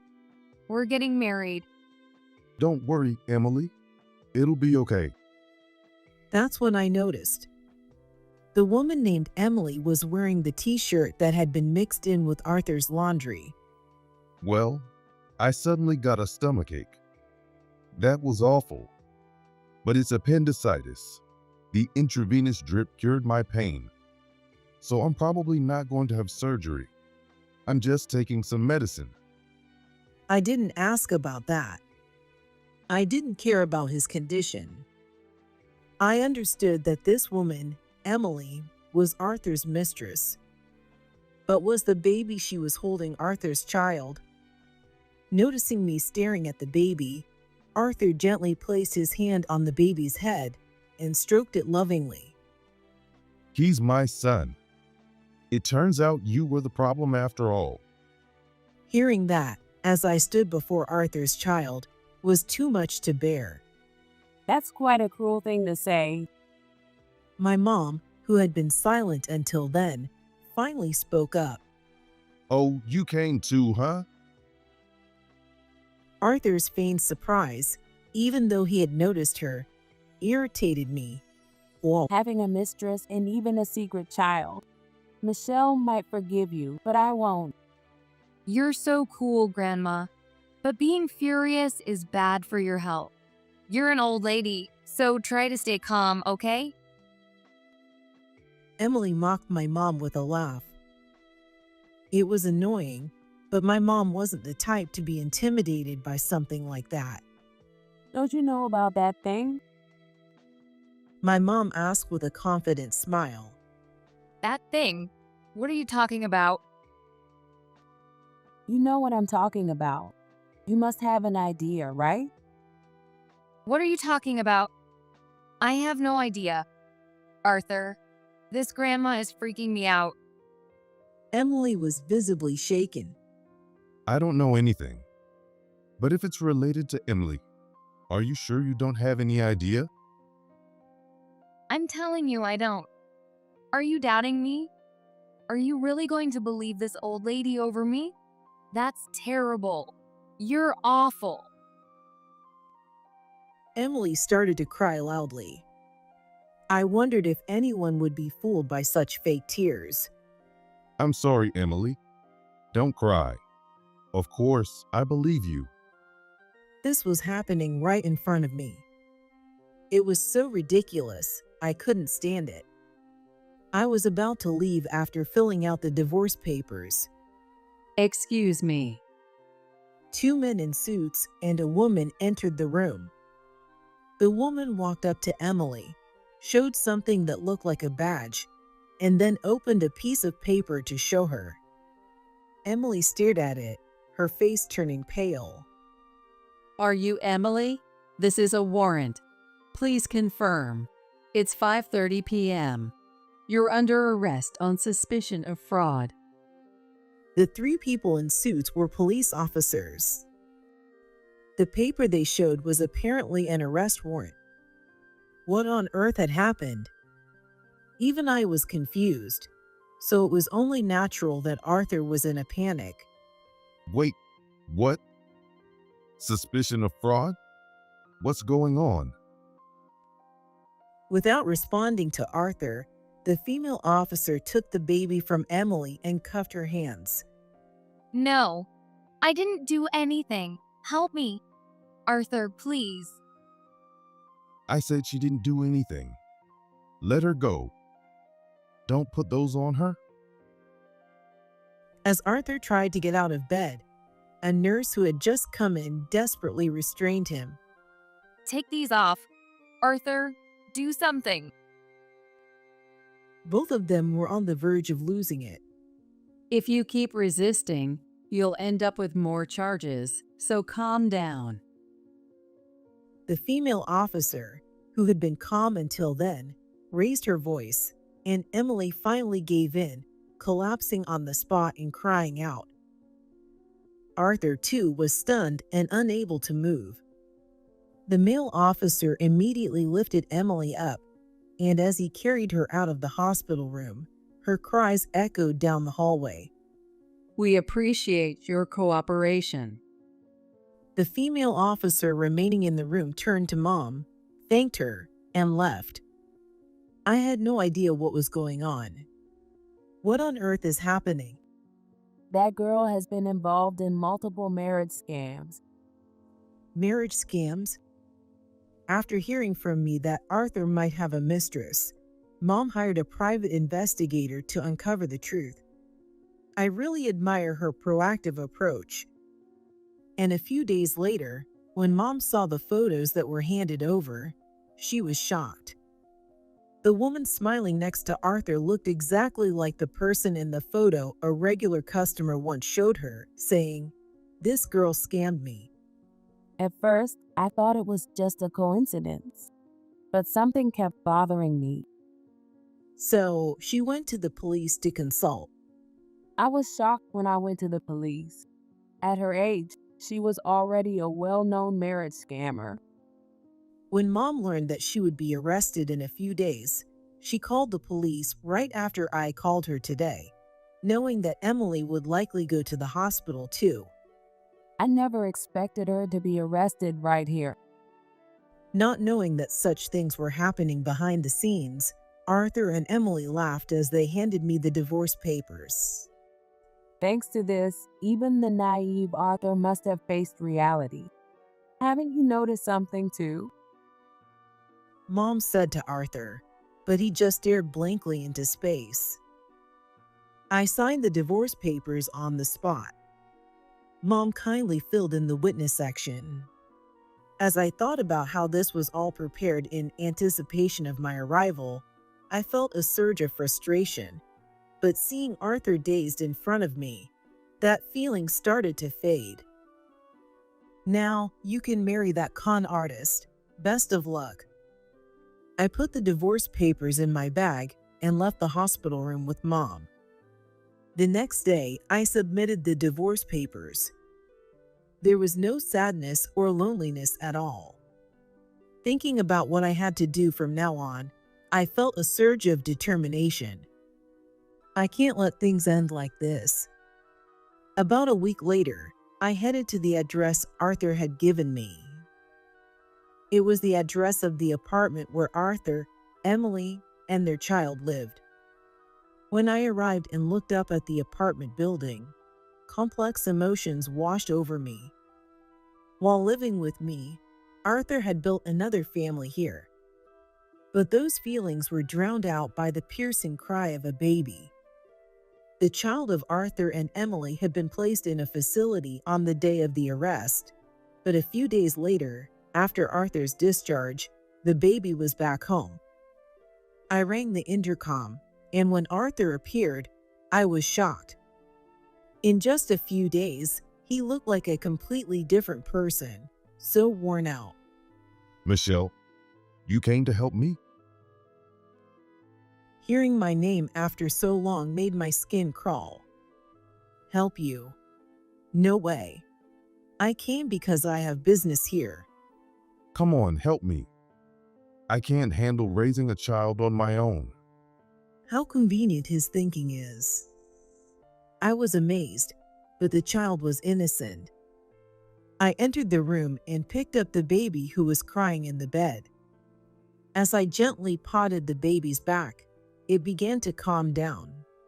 Wow, you're amazing. You've never even been a mom before. This lack of tact is something I really dislike. The room was a mess. Unwashed baby bottles were scattered on the floor, and the table was covered in spilled formula powder. In the kitchen sink, dirty dishes were piled up. I didn't think raising a child would be this hard. They can't talk, so I don't know what they want. And they cry all night, so I can't sleep. So that's why he looks so worn out. As I soothed the baby, I told him I had just submitted the divorce papers and silently handed him the documents. They were the papers regarding the assets I was to receive. What's this? The money I'm getting from you, Arthur. Arthur's voice, which had been pitiful until now, suddenly changed. Are you kidding? This amount is ridiculous. Don't get cocky. I couldn't help but laugh at how quickly he switched back to saying you. But it suited him better. I'm completely serious. I'm getting half of the assets, and also alimony. You built another family while still married to me, didn't you? I think this amount is fair. Is it all my fault? You're the reason I had to start another family. What reason could that possibly be? It's because you couldn't have kids. I expected this. Since I managed the house well while working, without giving him any reason to complain, I had anticipated this would be his excuse, and it didn't hurt as much. Unfortunately, not being able to have children isn't a valid excuse for infidelity. Want to fight this in court? It'd be quite something to see a couple taking each other to court. Arthur couldn't say anything back. He knew he had no chance of winning in court. Not only would it be expensive, but he would lose in the end. Arthur wasn't the type to engage in meaningless battles.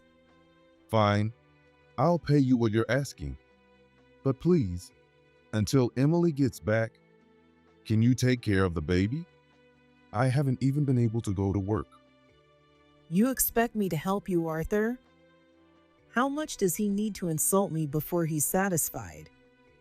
Does he really expect me to take care of their child until Emily returns?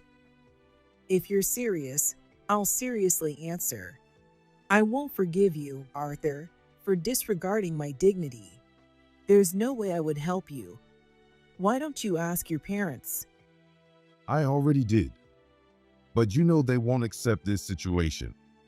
They disowned me, saying they would never approve of me marrying a woman who got arrested for fraud.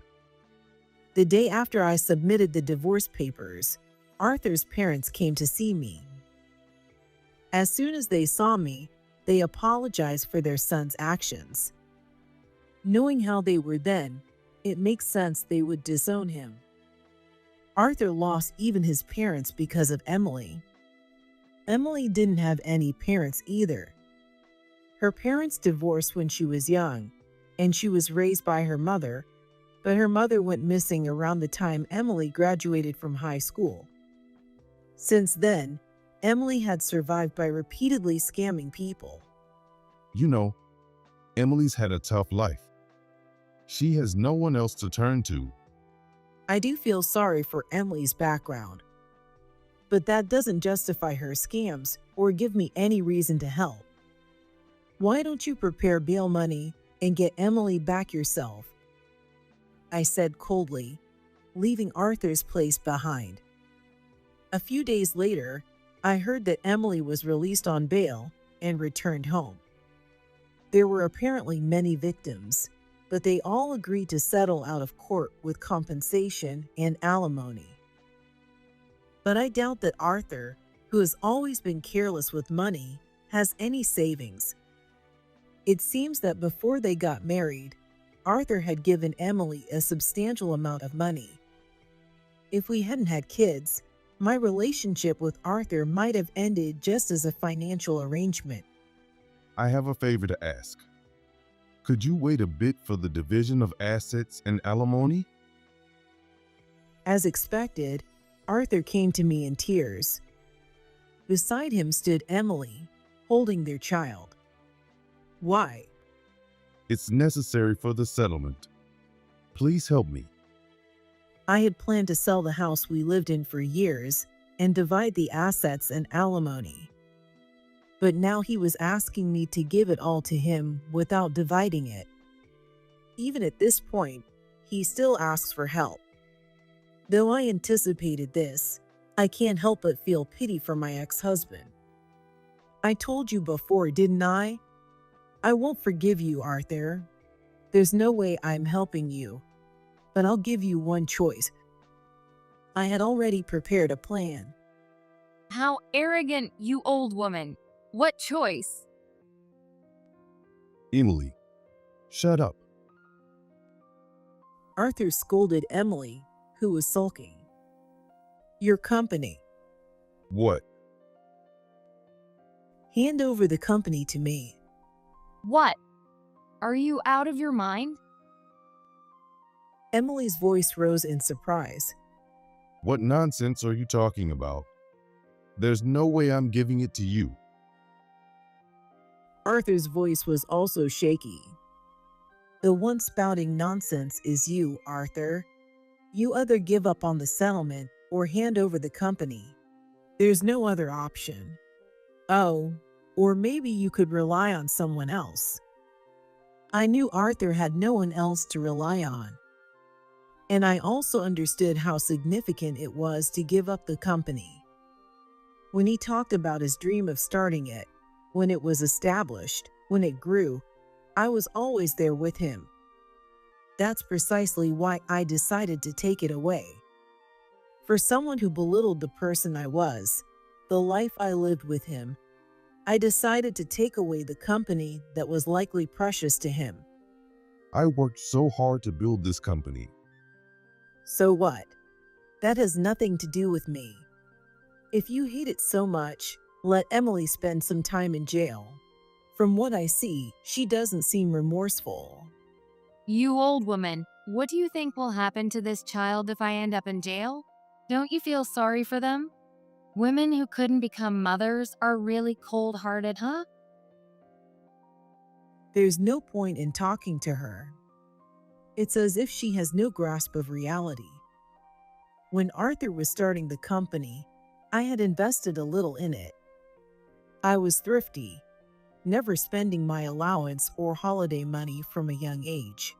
Even the money I earned from part-time jobs in high school and college was barely touched, so I had saved $20,000 at that time. I invested all of it. It wasn't much, but for me, it was a significant amount. I just wanted to support Arthur, and now that decision is what might save me. Fate is funny like that, I thought, as if it were someone else's problem. At first, I didn't hold enough shares to call myself a shareholder. But as Arthur's tyrannical behavior drove away his partners, I bought up their shares, and now I own half of the company. The remaining half was owned by Arthur. I could say for sure that aside from the house and the shares, Arthur didn't have any other assets. If you want my help, the only way is for you to transfer all your shares to me. In other words, you'll have to give me the company. Why should you get it? Arthur, say something. This woman must be out of her mind. Arthur remained silent. He's a smart man. He must have realized there was no other option. He just couldn't put it into words. You're going to transfer the shares, right? Arthur looked down, his clenched fists trembling. You're going to give up the company, right? I pressed him, but he couldn't say anything. I'll ask you one last time. This is your final chance. You're going to give me the company, right? Hearing the words, last chance, Arthur lifted his pale face. Okay, I'll give it to you. He forced the words out. What are you saying? If you give up the company, what are we going to do? I married you because you were the CEO. I've been deceived. You're a fraud. Don't let this woman boss you around. I couldn't stop laughing. What about you? Are you not going to follow my orders? I asked Emily while laughing, and she looked at me with a worried expression. What do you mean? What orders? The alimony. You didn't think Arthur would be the only one liable, did you? Why should I have to pay? Emily looked at Arthur for help, but Arthur couldn't say anything and just hung his head. You broke up my family. Of course, you'll have to pay. The compensation is $30,000. I don't have that kind of money. Whether you have it or not isn't my concern. If you refuse, we'll just go to court. I wonder how a trial would go while you're out on bail. I'm done with this. I just wanted to be happy. So why is this happening? It's all your fault. Emily cried out in frustration. There's no happiness built on someone else's misery. Happiness is connected. You become happy while wishing for someone else's happiness. Will Emily ever realize that? I'll go through my lawyer for anything else, so for now, take this lovely wife of yours and leave. Arthur silently took Emily's hand, who was still crying and yelling, and led her to the door. I heard the door close and silence returned. After that, I took over all of Arthur's shares and became the CEO. The money from selling the shares went towards the settlement, leaving Arthur and Emily with nothing. They must be full of anxiety about their future. But that doesn't mean I'm going to be lenient about the division of assets or the compensation. I'll make sure to collect what's owed. Can't you give me a little more time? The settlement took everything I had. There's no way I can pay. I don't even have a job. It's impossible. I have a suggestion. Why don't you work at my shop? I'm busy and short-staffed. I could hire you and deduct your compensation from your salary. If I have to work under you, can't I at least go back to my old company? I'd be an asset right away.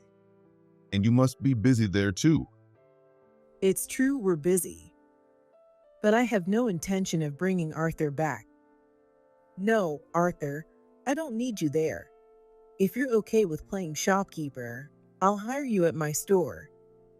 It didn't matter to me how he decided. As long as I got the unpaid assets and compensation, that's all I cared about. I had no intention of waiting. Apparently, working at my shop was too much of a blow to Arthur's pride, so he refused my offer and started working as a laborer at a construction site instead. Whether he worked under me or not, the amount he owed didn't change. I made sure to check every month that the payments were made on time and contacted him if they were even a day late. He should be grateful I'm letting him pay in installments. Now, Emily works at my shop too, cleaning early in the morning before Arthur leaves for work. Her salary goes straight to me as compensation, so she doesn't see a single cent. Why do I have to do this kind of work? She's not happy about it, but with a small child and being out on bail, it's unlikely she'll find another place willing to hire her.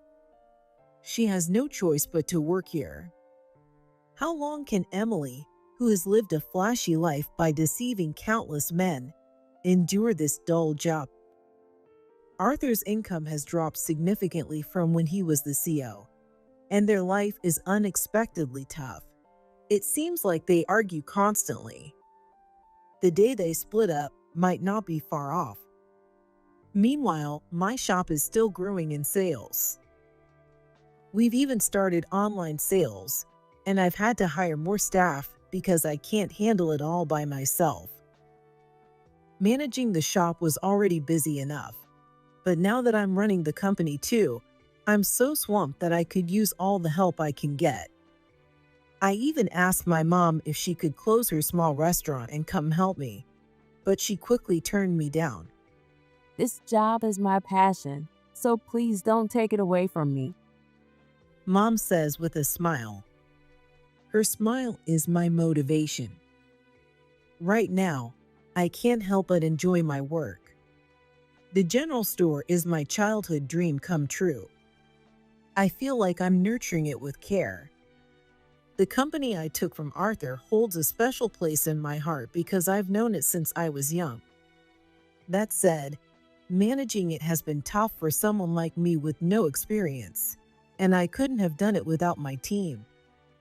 When they found out I became the owner, some old colleagues returned and joined in the management. It's incredibly reassuring. I'm hopeful that together, we'll make it even bigger. It's busy, but full days. I've had my share of painful and frustrating moments, but now I feel incredibly happy. With the support of my mom and my team, I'm fully immersed in the work I love. You're looking great lately. Mom said as I glanced in the mirror. There, I saw a vibrant version of myself. I'm leaving you for my mistress. Leave the house and the car behind. I got a sudden call from my husband, who was supposed to be on a business trip abroad, and he casually announced he wanted a divorce. But I wasn't that surprised.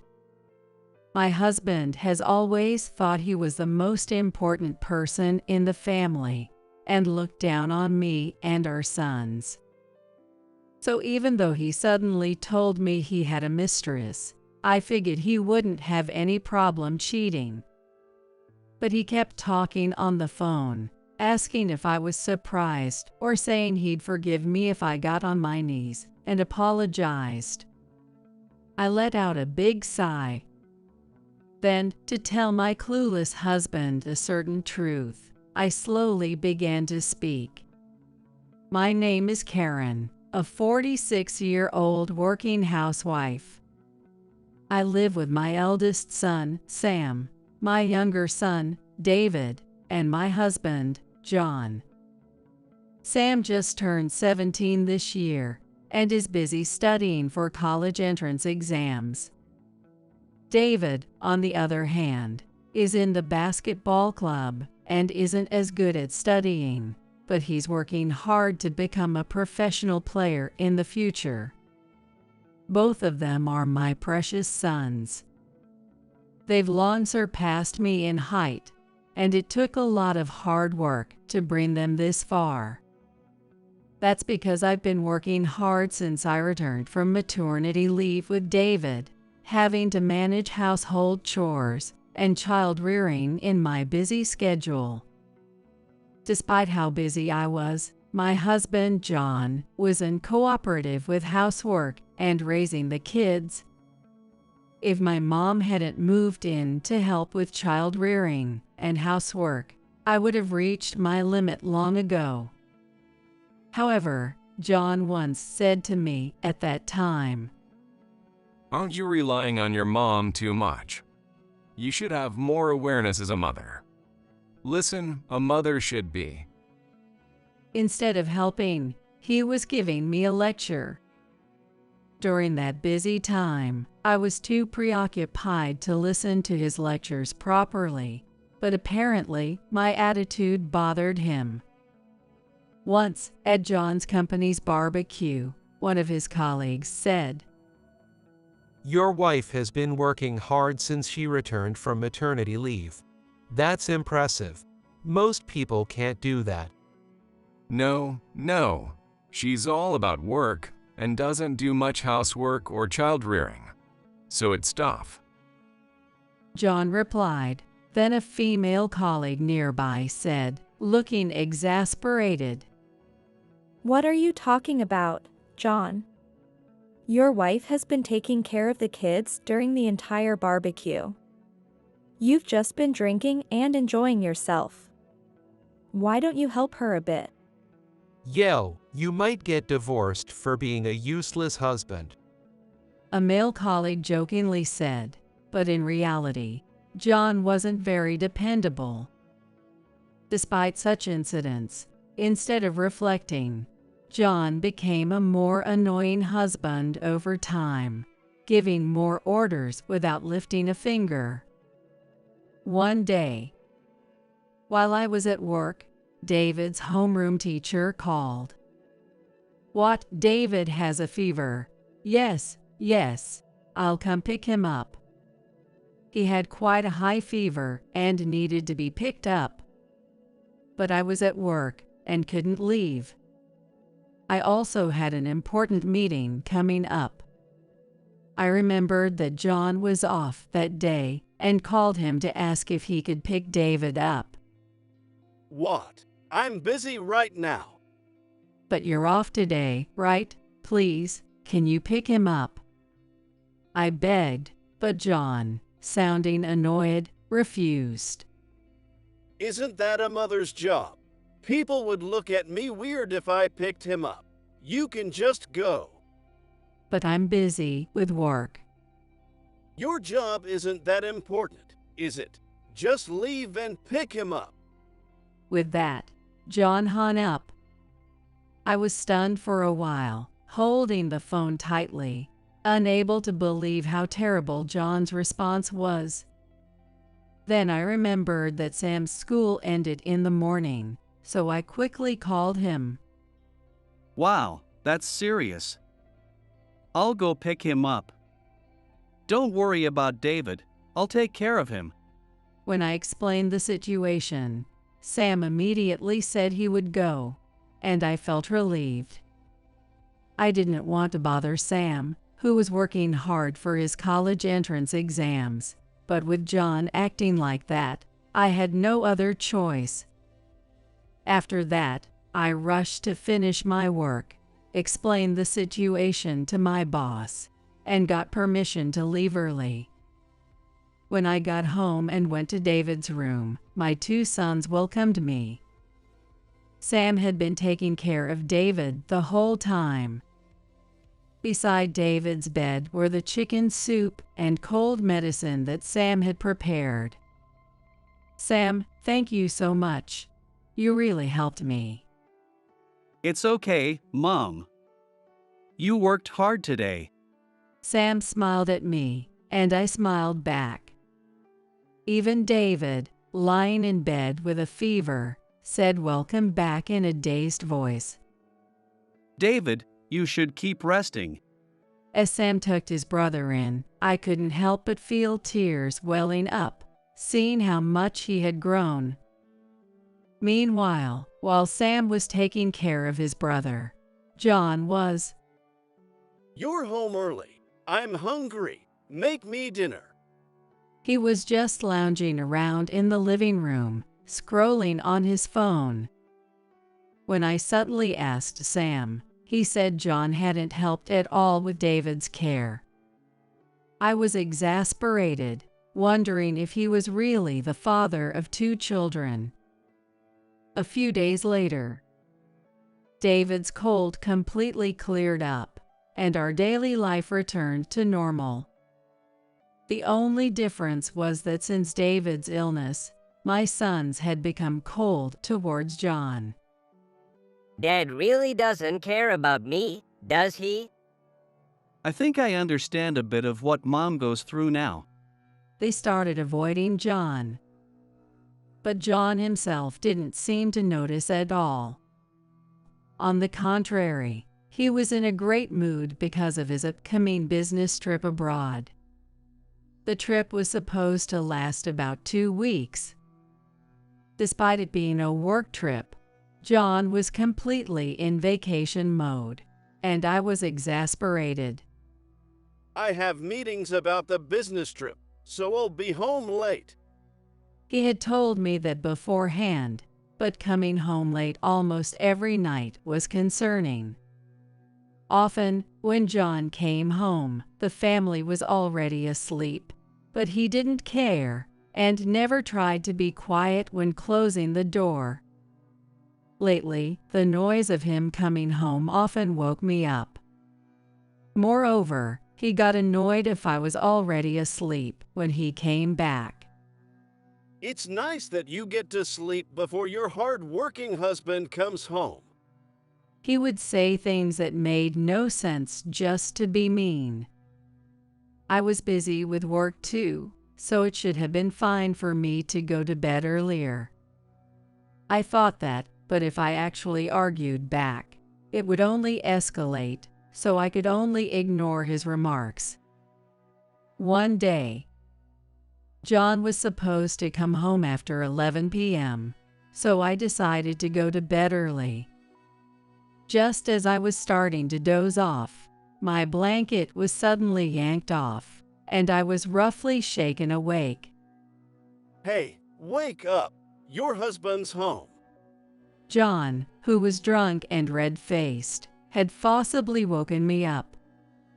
The smell of alcohol was so strong that it filled the room, making me cover my mouth.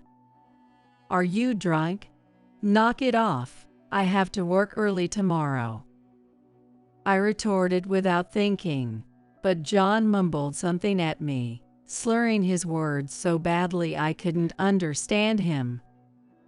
Then he collapsed onto the bed and fell asleep. The next morning, John seemed to remember what had happened the night before and glanced at the breakfast on the table. I don't need breakfast. With those words, he left for work quickly.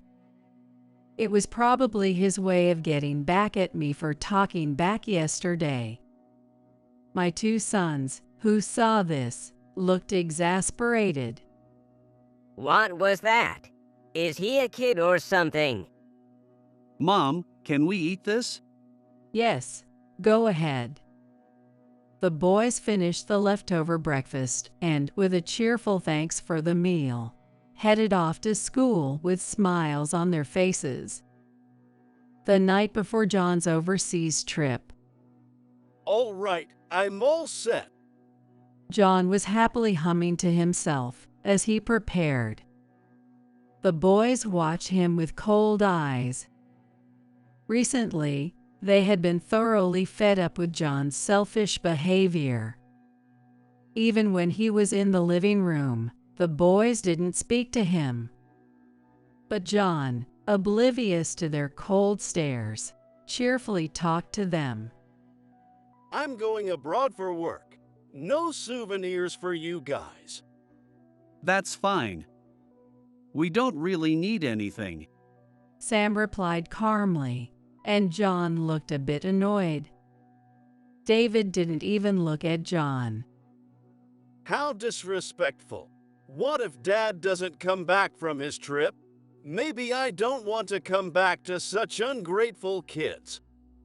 John's attempt to elicit some affection made me frown. This kind of behavior is something children do, not grown adults with their own children. The boys seemed equally unimpressed. Sam let out a big sigh and turned away. David, giving John a cold glance, turned to Sam.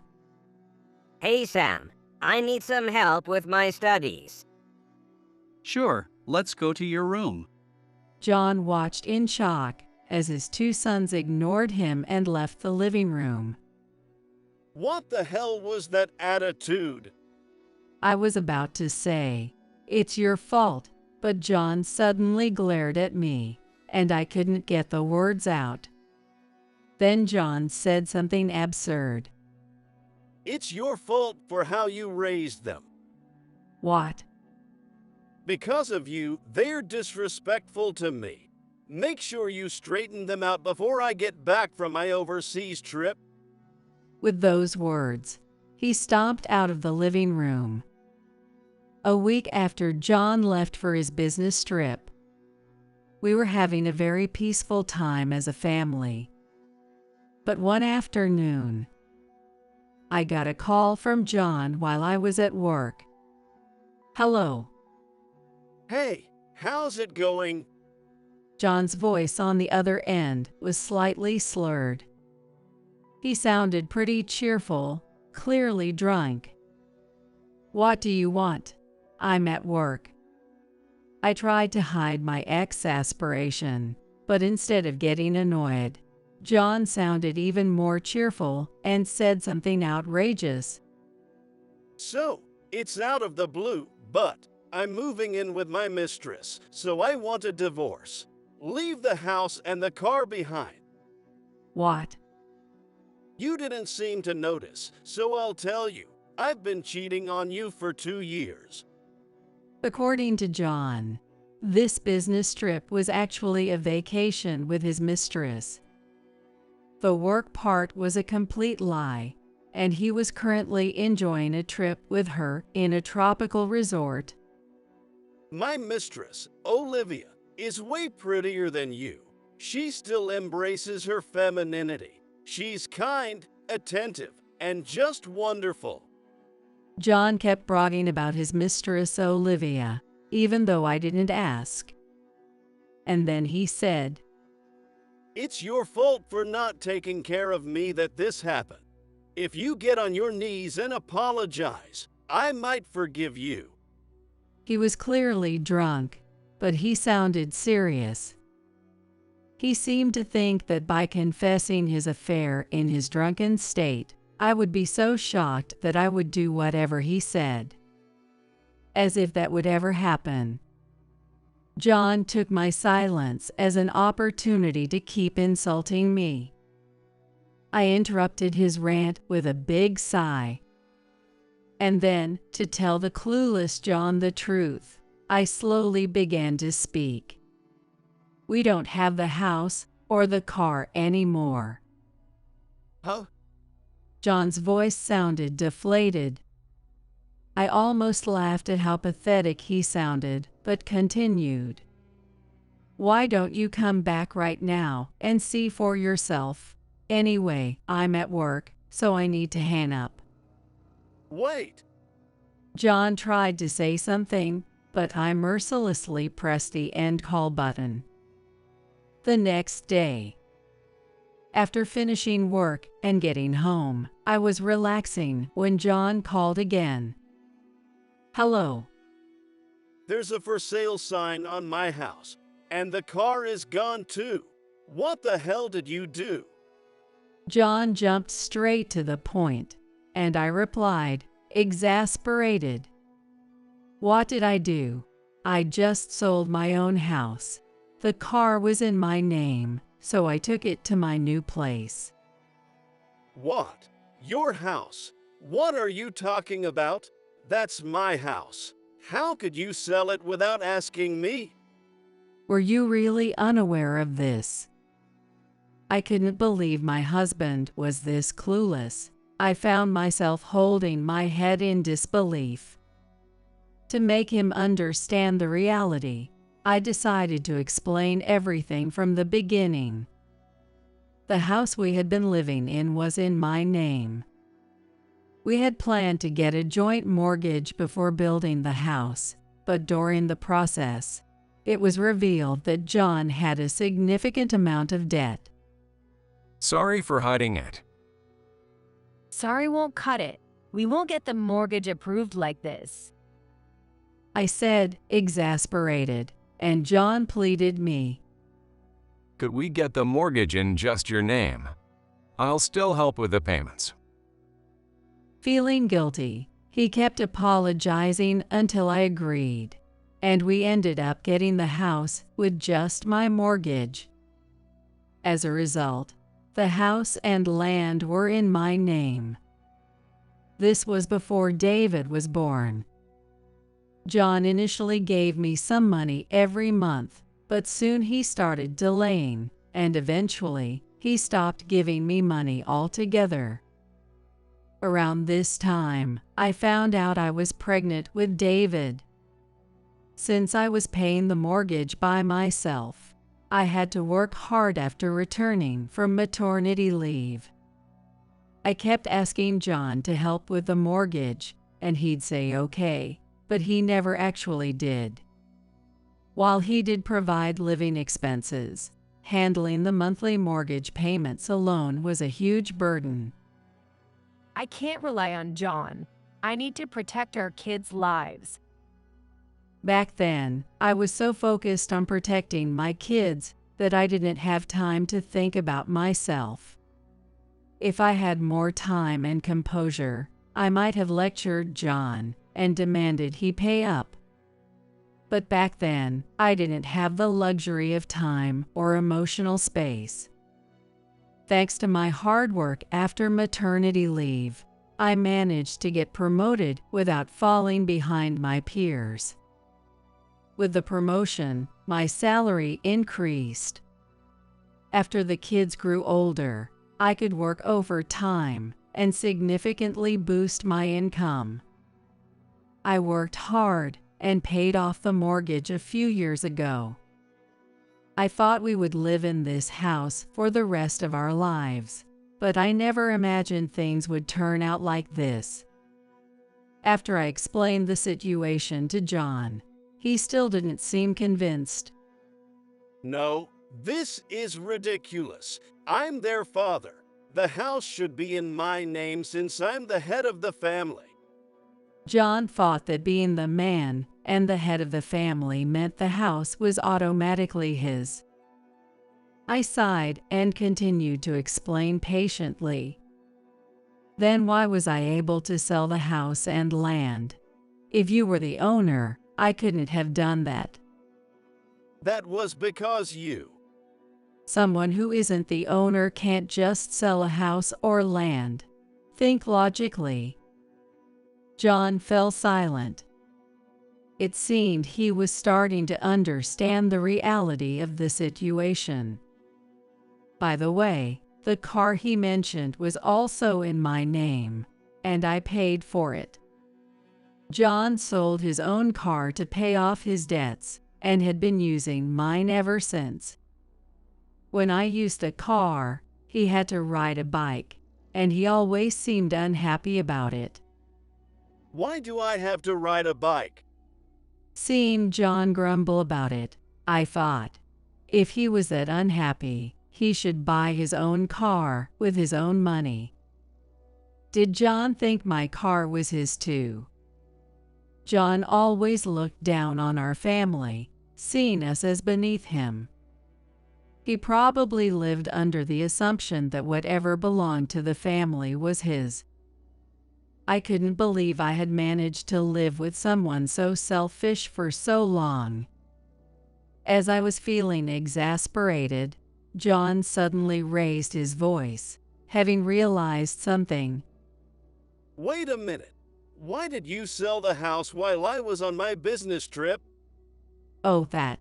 I've known about your affair for 2 years. I was preparing for a divorce all this time. I sold the house because I knew you would cling to it even after the divorce. I sold the house to protect the lives of our children and myself. Huh? John's voice sounded pathetic. Yes, I had known about John's affair for a long time. 2 years ago, when John came home drunk one night, he said something while I was helping him in bed. Thanks, Olivia. At that moment, John had a big smile on his face, looking genuinely happy. I couldn't remember the last time he had shown such a face in front of me. After calling out a strange woman's name, he fell into a deep sleep. Normally, a wife would be frantic, thinking her husband was cheating, but I chose not to confront him. By then, I had no feelings for John, so I honestly didn't care if he was having an affair. More importantly, without solid evidence, confronting him would likely result in him getting angry and making a fuss. However, John eventually exposed himself. Once, while his phone was left in the living room, a message from his mistress Olivia appeared, and David saw it. Another time, Sam saw him arm in arm with an unknown woman on his way back from tutoring. Both of them quickly realized John was cheating and reported it to me, looking exasperated. When I first heard that my sons had witnessed their father's affair, I was quite distressed. Finding out their father was cheating would be a shocking event for them. However, Well, I figured Dad might do something like that. Surprisingly, I'm not shocked at all. So, when are you getting divorced? their nonchalant attitude caught me off guard. After that, I began gathering evidence of John's affair whenever I could find time from my busy work schedule. Because I've been so busy over the past few years, it took me 2 years to collect everything. John was pretty careless, but for some reason, he thought he was getting away with the affair. When John heard that the kids and I already knew about his affair, he sounded panicked on the phone. No way! How did you find out? Well, you were pretty careless. I gathered all the evidence without even hiring a private investigator. And by the way, I sold the house while you were on your business trip as a bit of payback for all the crap you've put us through. I had collected all the evidence and was wondering when to bring up the divorce, and then John mentioned his overseas trip.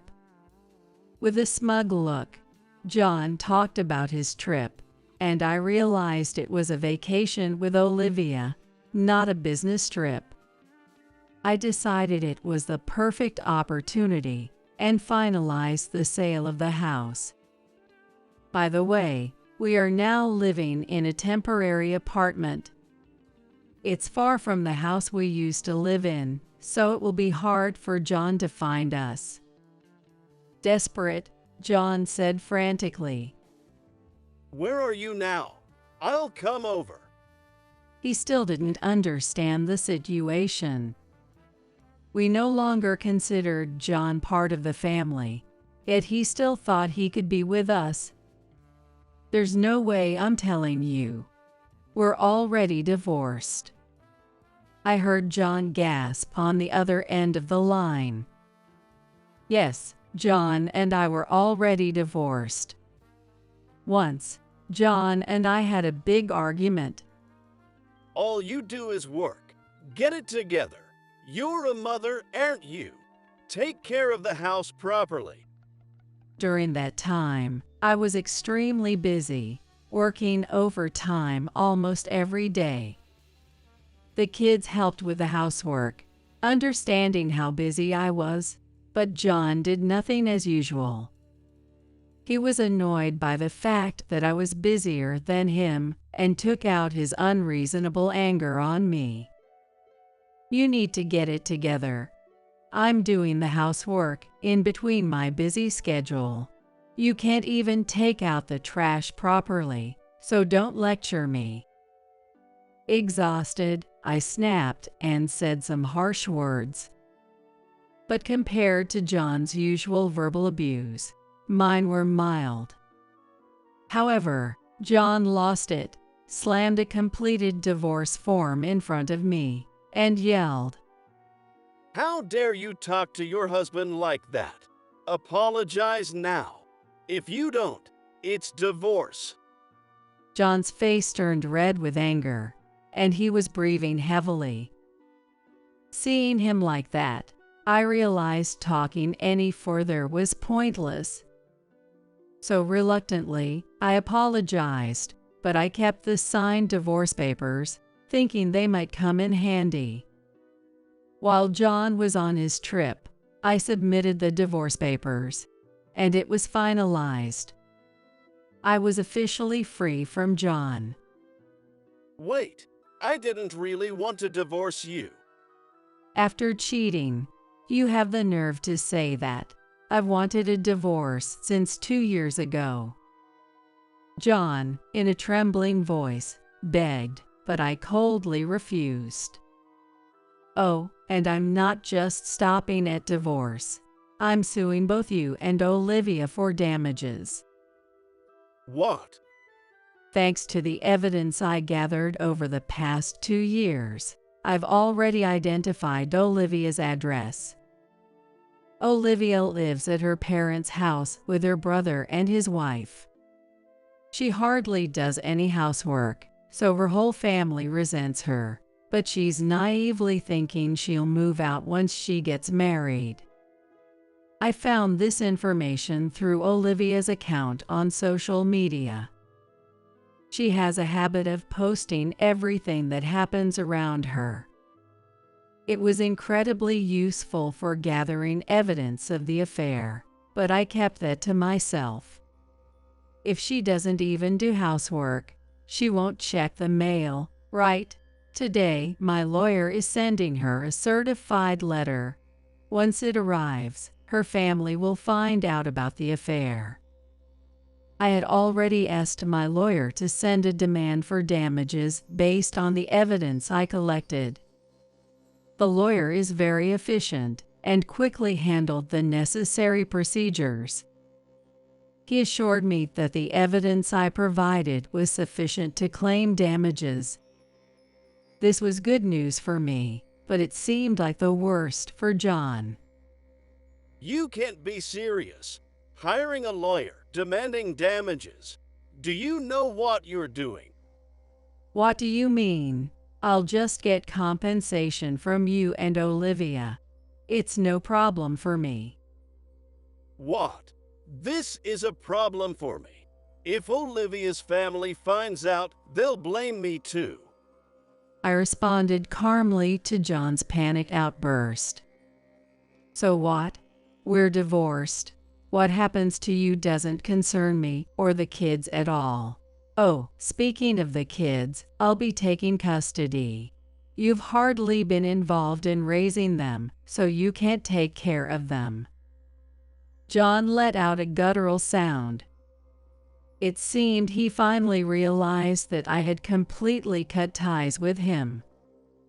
Let me talk to the kids. What? They're there with you, aren't they? Let me talk to the kids.